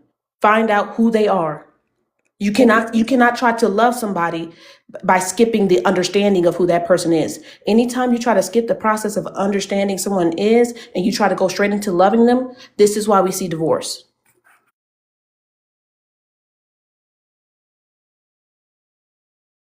Absolutely. Absolutely. 100%. 100%. 100%.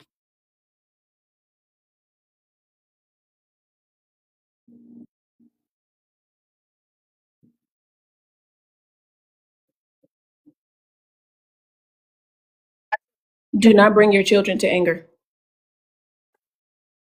Yes, it says honor thy mother, thy father, but it tells the parents not to bring their children to anger. How about the days? How about the days belong for the kids if they dishonor? You have to say the whole thing. Yeah, it says that, but I'm just adding that in. Yes, it says honor your mother and father, and all your days will be long, and it tells the parents to not bring their children to anger.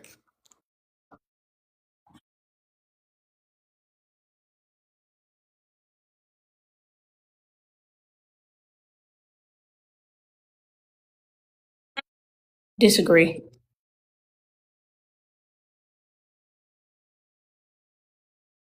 For the sake of, oh, that's like our purpose in life either.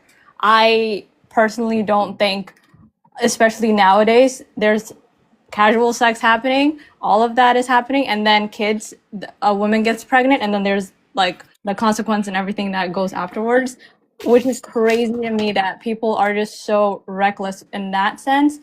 And also, a lot of people just can't be alone to just be like aware and thoughtful of themselves before they make these type of decisions when it comes to marriage and having kids.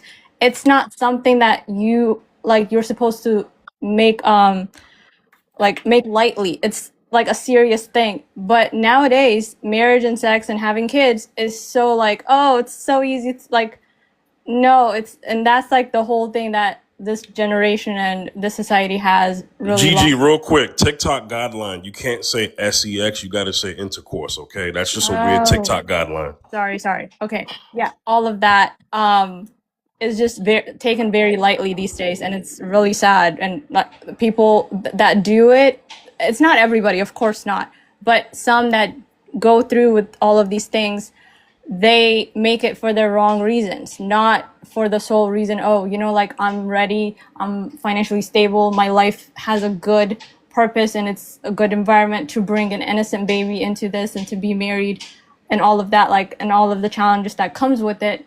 Like, some do not think that far ahead. They just do it, and it's like, oh, I've seen so many people that have kids that have gotten married, I can do it too. No, it's the thoughtfulness and awareness and the good foundation that people need to create is not there. Because it is in cases where narcissists, you may be dealing with a narcissist, so I can agree with that. There's no such thing as love bombing, or at some point, there's no such thing as love bombing. It's just simply a lack of discernment. I personally, I don't know what the whole love bombing, like, there's so many phrases in this world. It's just up to you whether you fall for it or not. Yeah. If you can tell me what a narcissist is, if you can tell me what an emotional manipulator is, and you still happen to fall for that, yeah, I think that you're the problem. That's the problem. Yeah, Sometimes and you that's don't learn what a narcissist is until you've dealt with one. A lot of people really don't know what a narcissist is until they have actually dealt with one. And that's why, like, a lot of people, they don't have self-awareness. That's the problem. Thankfully, I come from a parents who are currently, can somebody mute theirs? Okay. Who come from, I come from parents who have been married, celebrating this year, their 40th anniversary. I personally, I'm not, like, I'm 29 and everything. I've been maybe like in 2 relationships, but I have been given my time more so to like my nonprofit work and things like that, and also have been like thinking about the current state of our world right now, and it's just like it's mind-boggling that people are still having babies these days. To me, I'm sorry, like, yes, like, follow the Bible, what God says and everything, but like, are you seriously having kids in this time and age? Like, that's crazy. But none of this stuff that's happening is really new. It's just a different form of the same things. So I don't think we should be. But also, like, the rate of divorces and kids that are in that are like in foster care and all of that, and people getting abortion and that whole abortion issue, it's like, it's very high because people are making reckless decisions and are not ready to do those things, to have that commitment to be in a marriage, to have that commitment to be a parent, and then like all of these issues conspire because of those things. Can I ask a panel question? Is there any new sin? What do you mean by new sin? Is there any new sin? Is there No, anything new? no. No, Okay. absolutely not. All right. No, Hear me there's out. nothing under You the know, sun. Paul said the Old Testament is written for our example. You cannot, even though, hear me now, even though the times, the present things have changed, but God time remains the same. God word don't change from yesterday, today, forevermore. So when Amen. you go outside of God word, it doesn't care what time. It could be 2029, 2000 or 2030, 2031. God word is not going to change. And listen, people are going to say, it took me a while to comprehend this. We on this paddle, we speaking of our thoughts, our feeling. But beside of all of that, if God is not in the picture, you're not going to have a good marriage. You're not going to find a good husband. You're not going to find a good wife. You are not outside of God. We have our own opinion, our feelings, how we feel. And one of the main things that I'm looking back in Genesis, and we learn so much and we miss it. Do you guys know it took Adam and Eve 135 years to have another kid, Seth?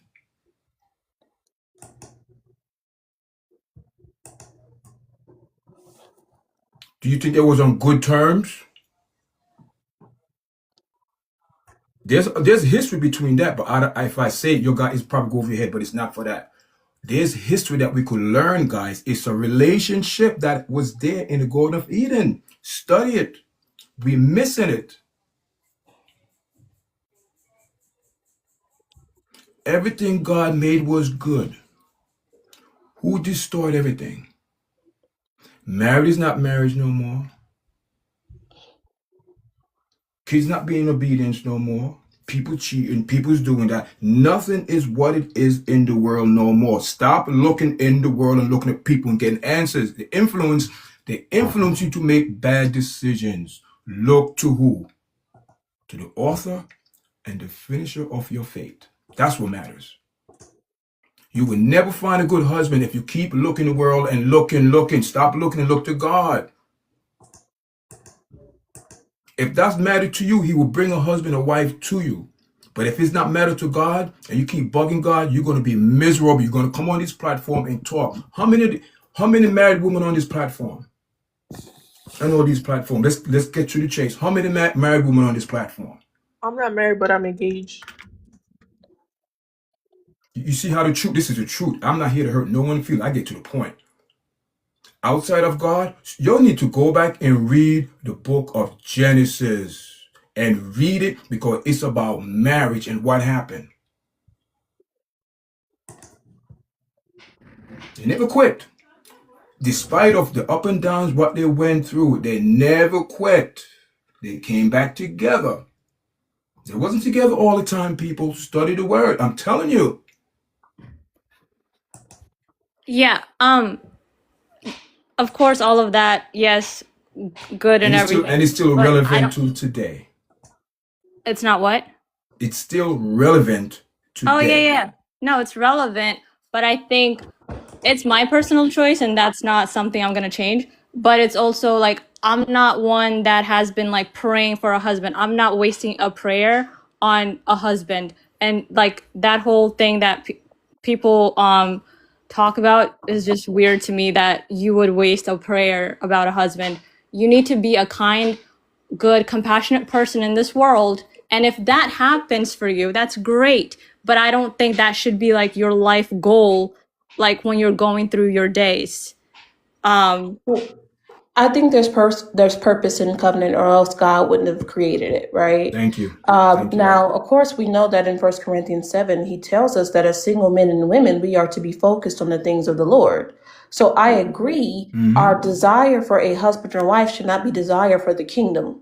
It should not be desire for us having a relationship with God. However, if someone does have a desire to be a husband or be a wife, they actually understand the purpose of, I would hope that they would understand the purpose of covenant, and I would hope they would understand the purpose that they can fulfill within that covenant, right? There's intentionality in marriage. There's intentionality in marriage. God actually said that the children are his promises, right? They're blessings, right? He counts children as blessings, right? The children are considered to be innocent. So when you think about what comes from a marriage, right? What comes from a marriage, especially if you're raising those children up in the Word of God, God is very pleased with that. Now, because you and your personal desires and where your heart is, you may not be able to understand that where you are currently in life. But for the other people in the world who are praying for a wife or a husband, they actually understand that. Well, I think also, yes, that too.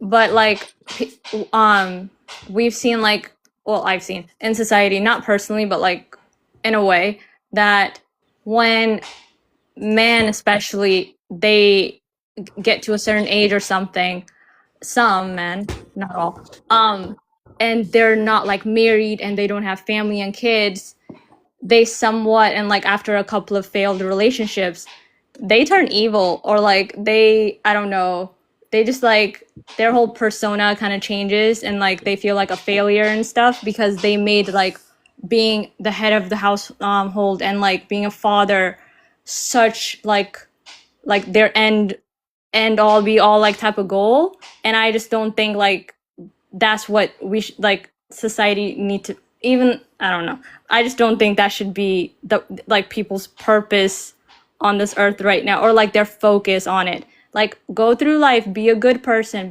give back, do all of that, and then while you're doing all of that, you meet someone that aligns with you and can walk in the Word of God with you in that way. Yes, but I don't think that should be something like people need to like sort out, and like, and then like when it doesn't happen, or like it doesn't happen in a certain time, and then of course there's God's timing, but then like if it takes a little bit longer for you, I don't think people need to like, but people will get upset at that, and then like their life will change in a way where their good character changes. 1 Thessalonians tells us to pray without ceasing. When I hear you speak, I'm sensing the spirit of fear, right? I can't move based on, to be honest, from a lot of people who spoke on this panel, I'm hearing the spirit of fear. Well, other people are doing this. This is what happened in other marriages. This is what's going on in the world. This is that. I stand on my faith. So for the issue, especially for the people in the comments who have an issue with me constantly bringing the Word of God into it, your faith dictates your standards, morals, and values. If you're a person who stands on your faith, right? If you're a person who wavers in their faith and you're lukewarm, of course, you're going to see someone say, oh, I'm a Christian, but then you're not seeing things that align with who they say that they are, right? Now, I don't proclaim to be a Christian, just simply a follower of Christ.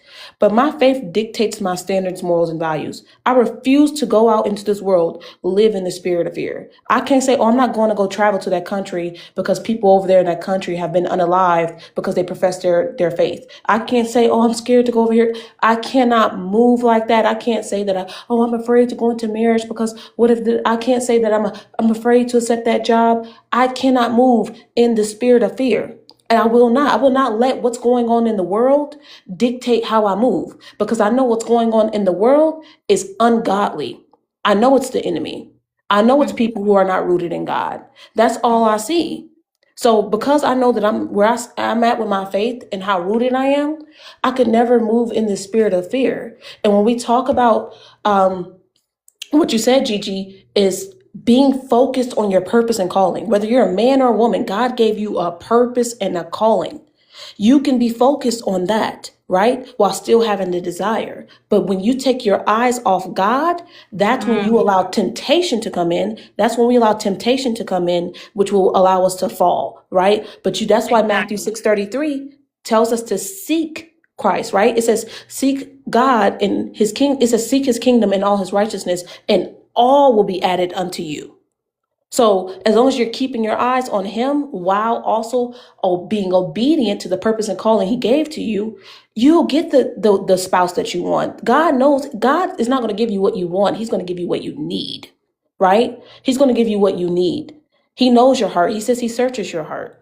So when we talk about why are men afraid of marriage or divorce, you have ungodly men out here going into covenant and expecting an everlasting thing, and you're not rooted in the word of God.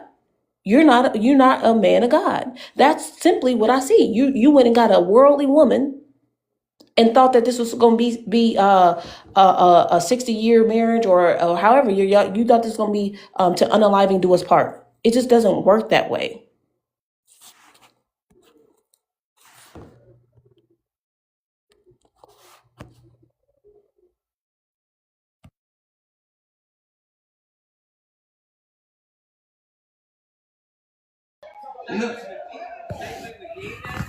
No, I don't know why the organization. Well, praise God for that. That is the truth. That's definitely the truth. If you They have like focus on your purpose, what God has placed in your heart, and when you focus on your purpose, it will come.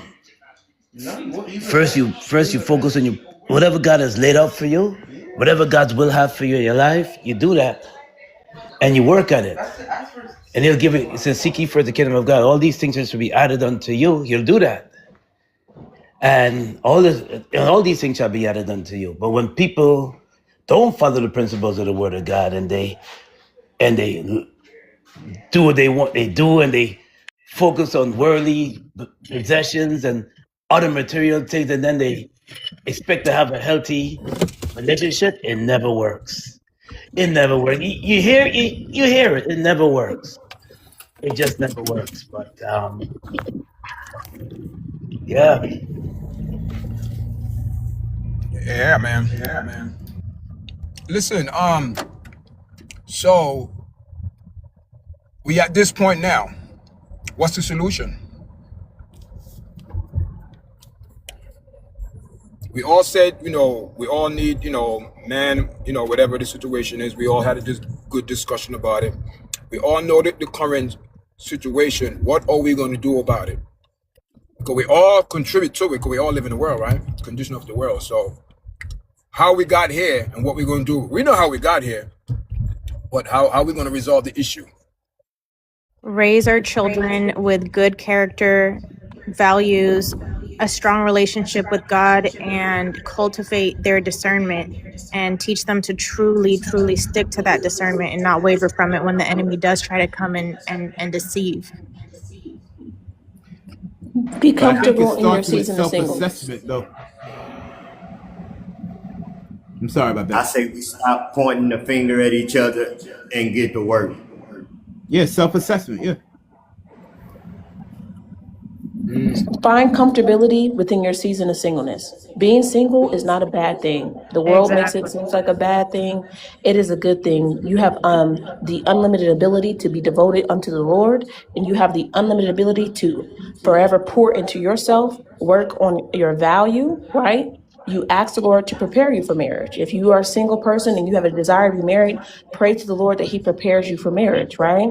When the young man over there spoke on self-reflection, when the young man spoke on self-reflection, you have flaws too, right? We're all sinners, right? We all fall short of the glory. Figure out what things about yourself that you can work on that'll make you a good wife or a good husband to someone, and you work on those things and you add value to yourself so that you can show up in your best way to serve the Lord. And for the ones that don't believe in God, they just need to work on their character of just being a good person overall. Yeah, I was gonna say the Bible preaches a lot about humanity. So we should just remember to always be humans, because we only have each other. So That's all.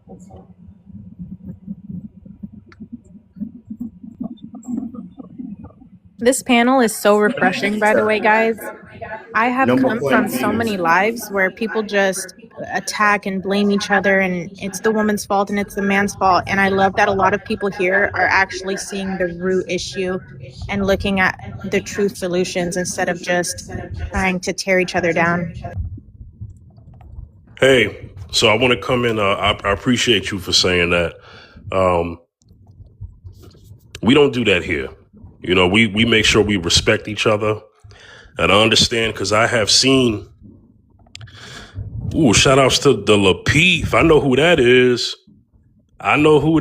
What's up, JR? All right. So, yeah, we don't do that here. We respect each other here. I've seen a lot of toxic lives on TikTok because they're just trying to get monetization.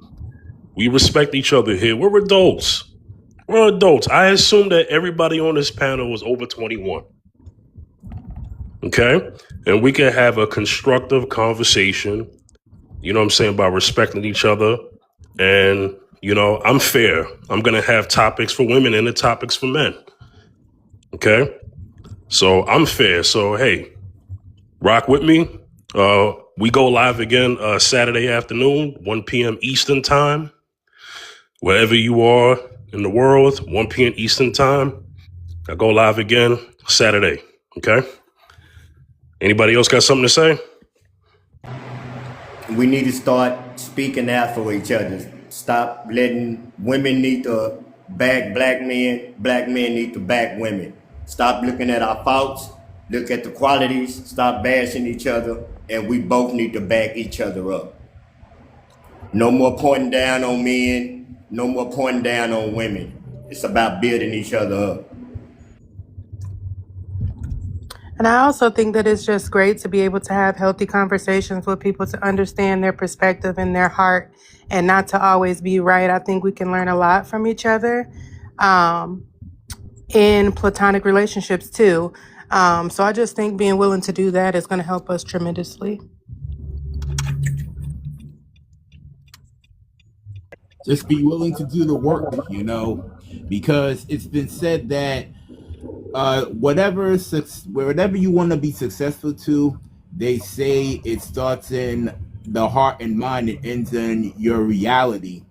So the self-assessment, of course, you can't do it by yourself, but with help from our Lord, I think once that gets established and the work is done, your role in anything will be superb, even as a spouse.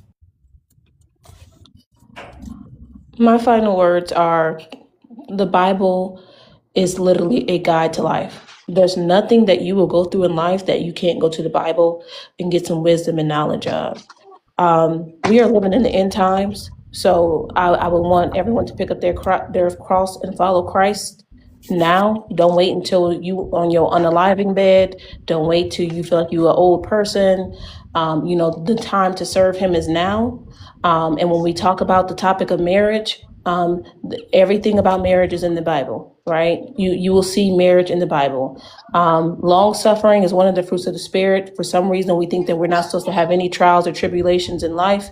Long suffering is one of the fruits of the Spirit.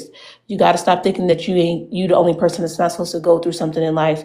Whatever you go through, learn from it, lean on God, pray about it, and hope to that God renews you again. That's all I have to say.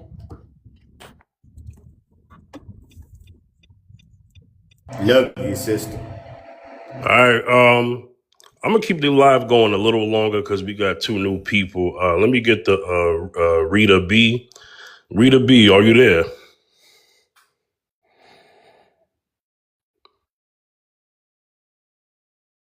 All right. How you doing, Rita? Hey, before you get into discussion, Hey y'all, sorry I just hopped in the car. It's okay. Hey, for those everyone who joined us, I want to thank y'all. Okay, I appreciate y'all. Y'all gave it interesting perspectives. Make sure you follow me. Come back on here. I go live again Saturday. Me and Mr. Y'all chat, and We'll have another topic. And it looks like we need a part 2 of this topic because this was a hot one. There's some other directions and some questions that I wanted to ask that I didn't get a chance to further drive the conversation. So, but anyway, Rita, for anyone who was new up here, all I ask is you respect, respect the host. That's me and Mr. Yarchat. TikTok guidelines, watch your language, and one mic at a time. And hey, if you cool, we'll keep you up here. If not, we'll drop you. But hey, what are your thoughts on the topic first? Yes, sir. And I'm a definitely answer this prompt, but I just want to say everybody has been respectful, kind. So I appreciated joining this panel, and yeah, it's been some good dialogue. So are men afraid of marriage or divorce? I feel like both. I feel like and this is only my opinion, it's not the law, but I feel like some men, not all men, are afraid of marriage, the commitment.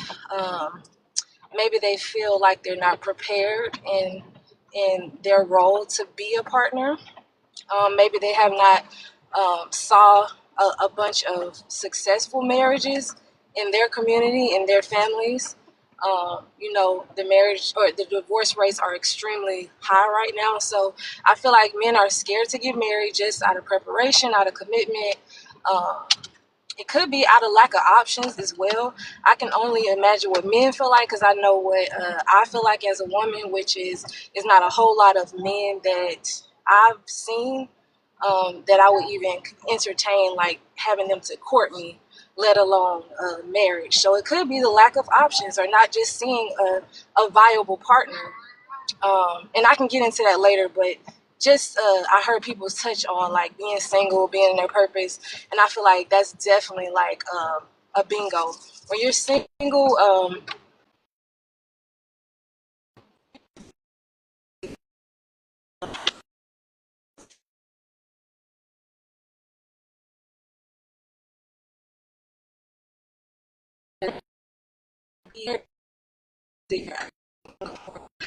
the next would become longer. As far as divorce, men are afraid of developing, like some people are doing. Sometimes divorce can mean out. It's important.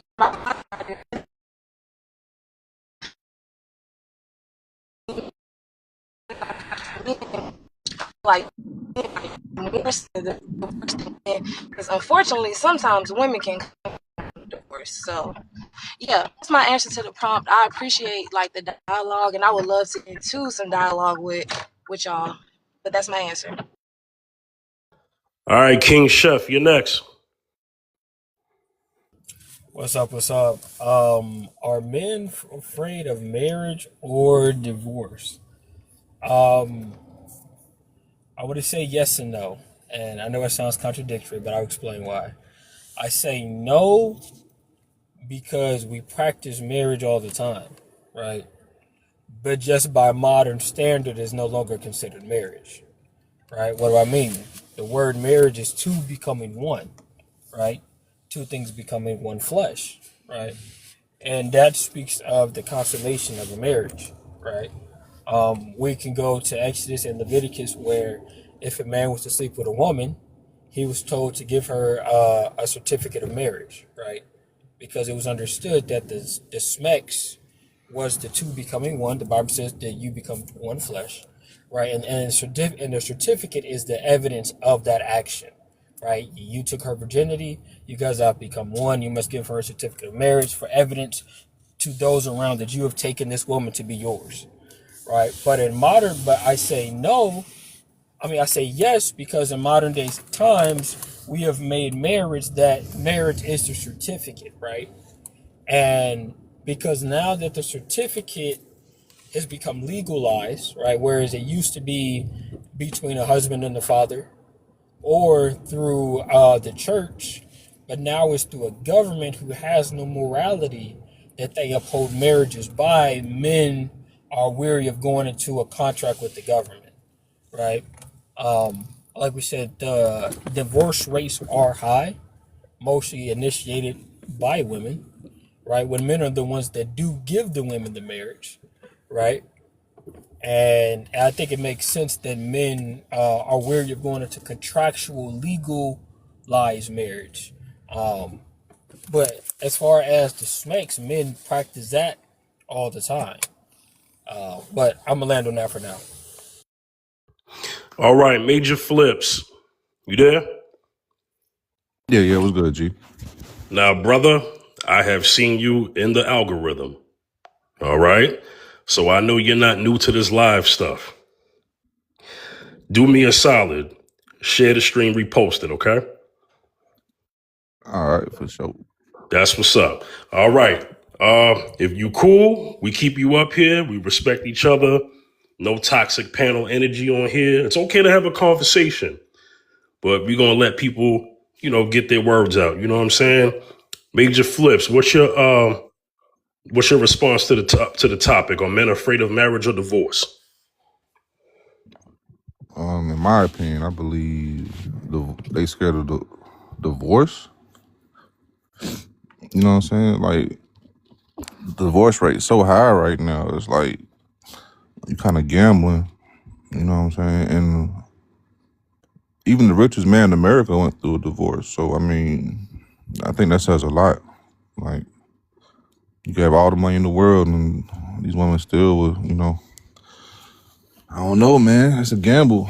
You know what I'm saying? And I really believe it's just the feminism destroyed everything, though.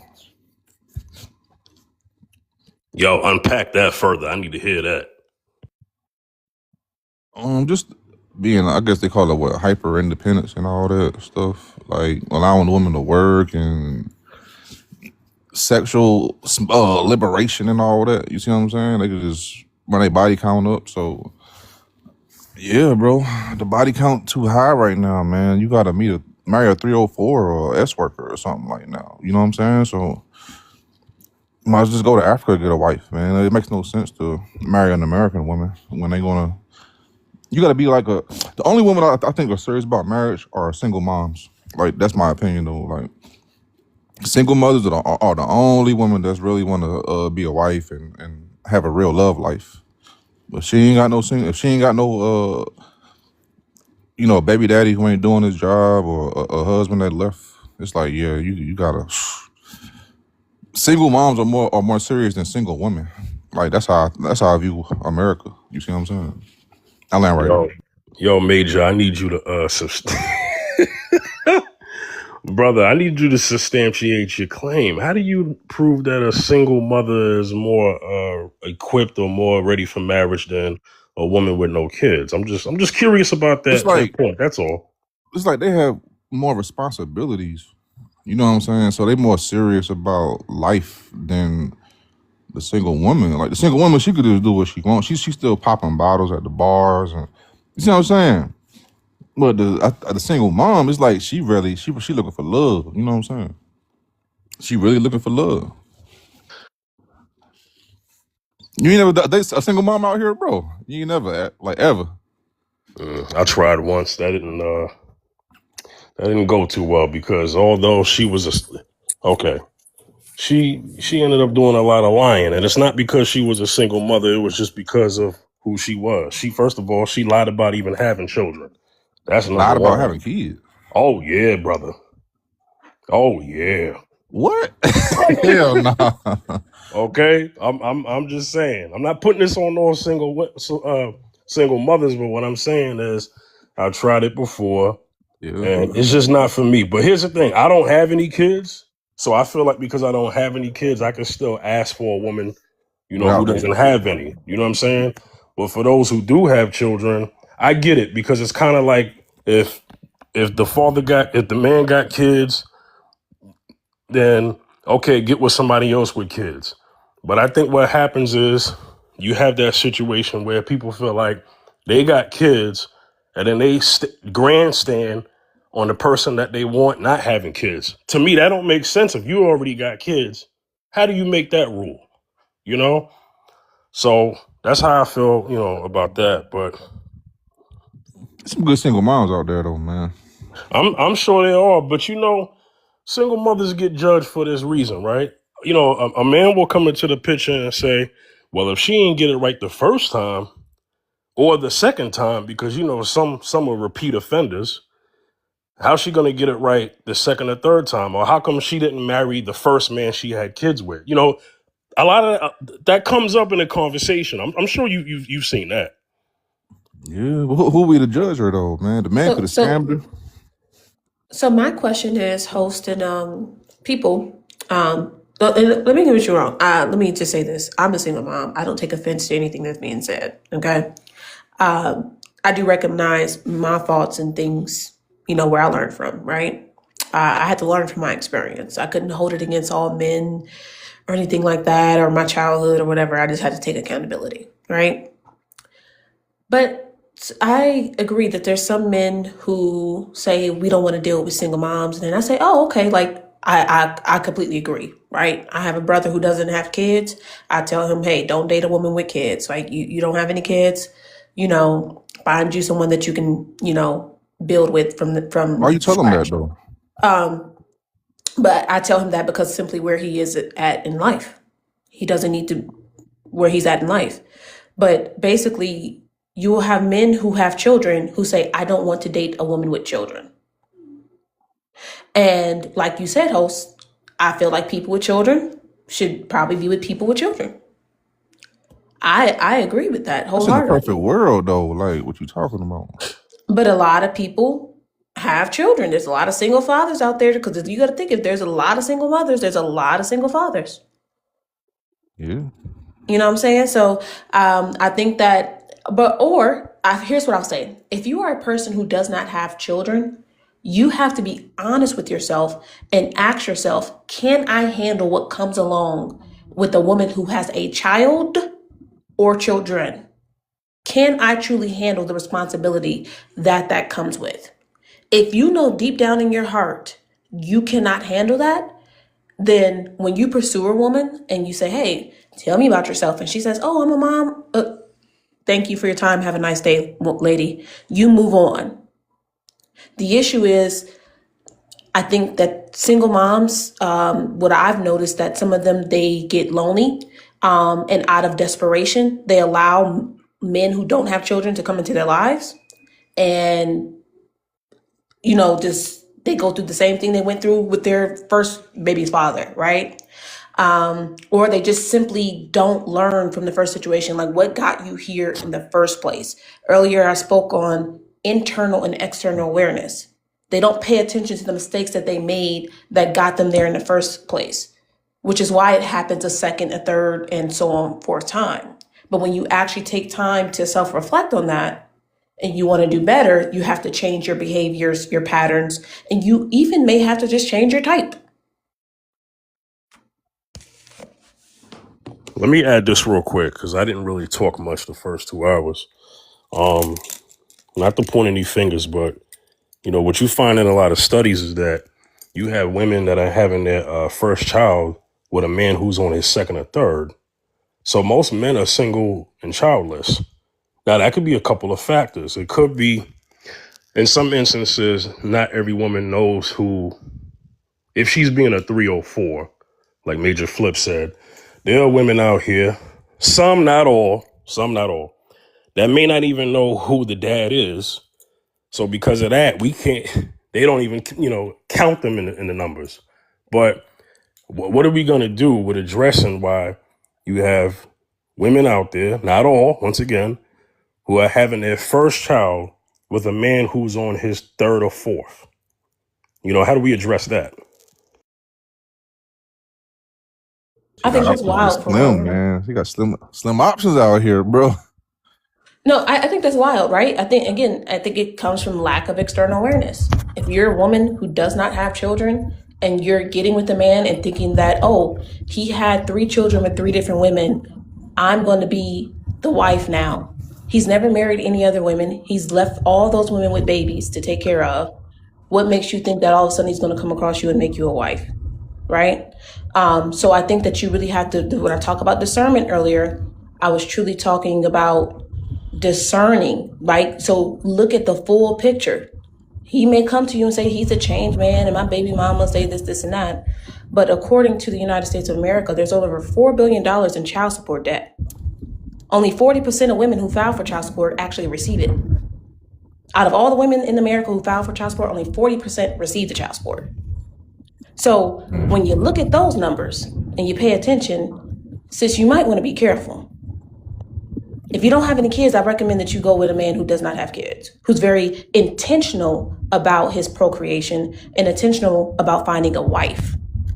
So a 'Cause man some can't men, change. You don't think he could change at all? And say, you know what? I made some mistakes. Let me be a better man. You don't think that's possible at all, huh? But let's I absolutely do think that they can change. I do. But still, as a single, if I have a daughter.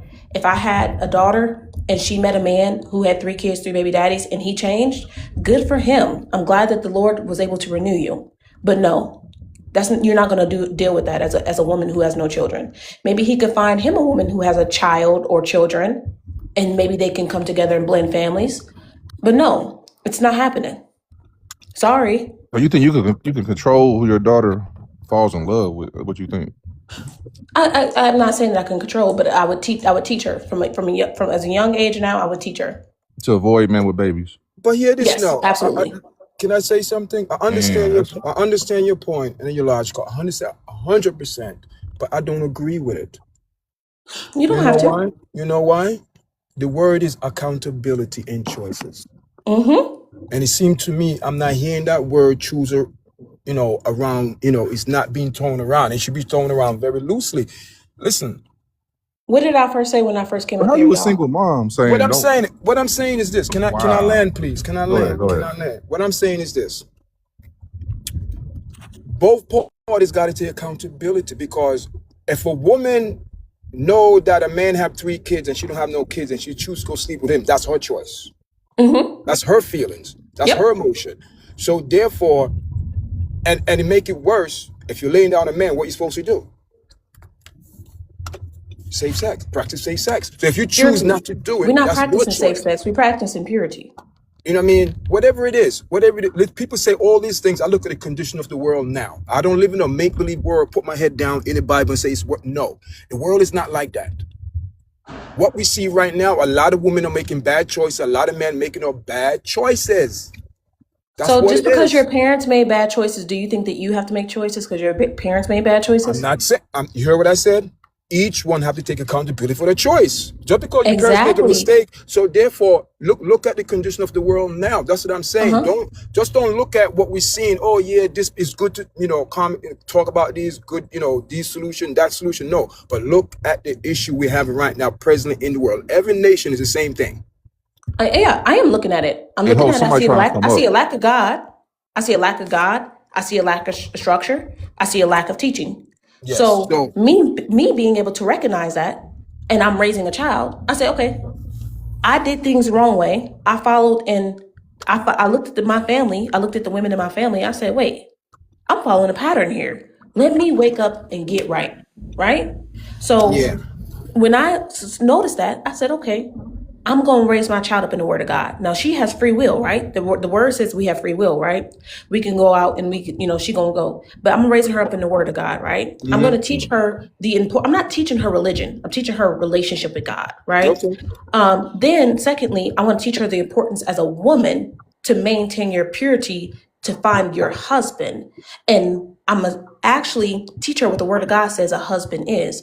And I pray that the Lord blesses me with the marriage so that she can have an example of what it looks like in real life, Hold on, but right? you a single mom But telling your is that daughter don't guaranteed? date. But is that? That's strange. But You're what a I'm single saying mom. is that And guaranteed she's though? saying don't date single fathers. And she's a single Yes, that mom. don't make sense. It's not I'm guaranteed telling though. women without children do not date single fathers. But you're a single Let me say mom. this here. No, Let me So say Hey, this. wait. Hold on. The host is speaking. Hey, check this out. Tab Panda, you new here. John Paul, you new here. What I need y'all to do is answer the topic first, and then y'all could join the conversation. Tab, you came up first. Can you answer the topic? Are men afraid of marriage or divorce? Go ahead. Yes, thank you for having me. Good afternoon, everyone. Are men afraid of marriage or divorce? I believe they're afraid of divorce. because men don't mind a tolerable level of unhappiness. They'll just step out like they've been doing. They don't mind getting getting a divorce. They don't mind being married and being just unhappy because they'll still go and get their needs met elsewhere. That's why women file more, because men won't even file the paperwork. Like they don't give a fuck. It's like, look, Wait, I wait, mean, wait, I hear wait. what you're saying, but Excuse me. No four-letter word, please. oh, I'm sorry, No my four-letter word. apologies. And number one, please don't generalize, because you don't have that for a fact. You only speak about your experience in life. Okay, well, If you don't have statistics and read it and have knowledge of numbers, but you can't say all men. And that's the issue that I have, that we are so I didn't corrupt in say our all men. thinking. I But never said but that. but the way you looking at it, you just put like men, men, men, men. Yeah, well, You the shouldn't men think like that. that are these men would be the These men men, that what do are. you mean these men? Don't see, I'm not to sound rude, but that's the issue that I have. We are we all fall short of the glory of God. But what I'm saying, when you But I just don't believe in your God, though. it's not about believing God, but it's a God-based platform. That means if you don't believe in my God, that we don't have nothing in common. And I keep it moving. We don't have nothing. Okay, I'm not saying that your God is not real, but what God you serve, may I ask? sir, I don't subscribe to religion. Like I'm just, No, no, look. no. I know Who you the believe in? right, Because this is a a faith-based believing platform. Who do you believe in? a fake bait believing A plat. faith, faith. Who do I, you believe in? Who do you serve? Who do you pray to? I don't come on here. I don't have time for nonsense, lady. yeah, This is I God don't. business. Well, I Who guess I do you got a believe job to? because I'm not. Who do you I pray don't to? believe in your God and stuff. Who do you So pray to? I I'm not don't saying. pray, sir. So who do you believe in? What do you believe in? Well, I was brought Existence? up Seventh Day Adventist, but I I'm don't not talking about practice. religion. I'm talking about who do you believe in beside yourself? Who do you believe in? You didn't bring yourself in. Who do you believe in? Okay, I'll say God because I think Which that's what you God? want me to Which say. God? Don't play games. Don't play games. Yeshua, You're playing games. Jehovah, I'm asking you a direct question. Who do you serve? Jesus, God. No, no, no. You're playing games. Who do you serve? Don't please me with Religion the is word. tough, bro, because No, I'm it's just not tough. like, Because you know why? it Because I is gotta. tough because you want me to How is believe in tough? your God, and I'm just It's like, I not don't about even believing God. subscribe I didn't to say believe in my religion. God. Miss, I didn't I say just believe want in to God. answer the prompt. All I'm saying, who do you serve? God, Which God you serve?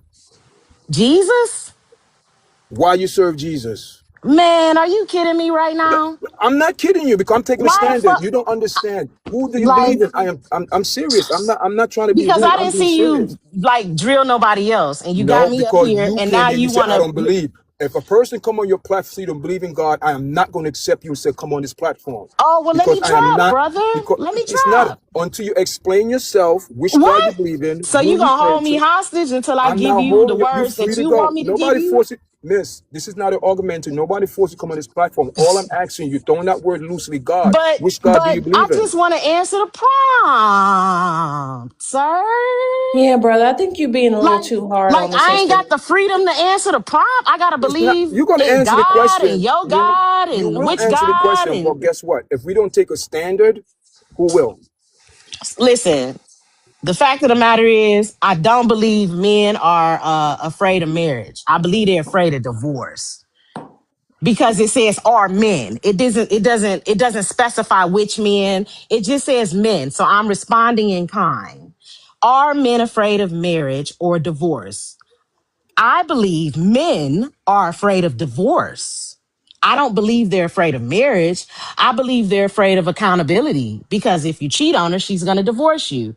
If you emotionally neglect her, probably going to divorce you. If you financially abuse her, she's probably going to divorce you. If you beat her, she's going to divorce you. So what I've observed is men just staying and just doing what they want to do. And then when the woman gets tired, she divorces him. And I want to respond to yeah, I want I want to respond to I think somebody said something about are you teaching your child? I think the young lady said I'm telling my daughter not to date men with children if she doesn't have children. I'm telling my son the same thing. And I was a single mother. But the man who married me was a single father and a widower. So single moms are telling people not to date single fathers. I told Absolutely. my son not to date mothers, Nate, because he's 25. He's a civil engineer. I told him, I said, don't date women with I children. You mean, don't have that's any. wild. Hey, But hey, my hold son on. doesn't have any. He's Real, 25 years old. Why should real, he be burdened at real quick, real, 25? real quick. Thank you, Panda. John Paul, you there? Yeah, I'm here. All right. You know the rules. Respect the panel. No foul language. TikTok guidelines. One mic at a time. Now the topic: are men afraid of marriage or divorce? What's your opinion? Are men afraid of marriage? I think they're afraid of both of them.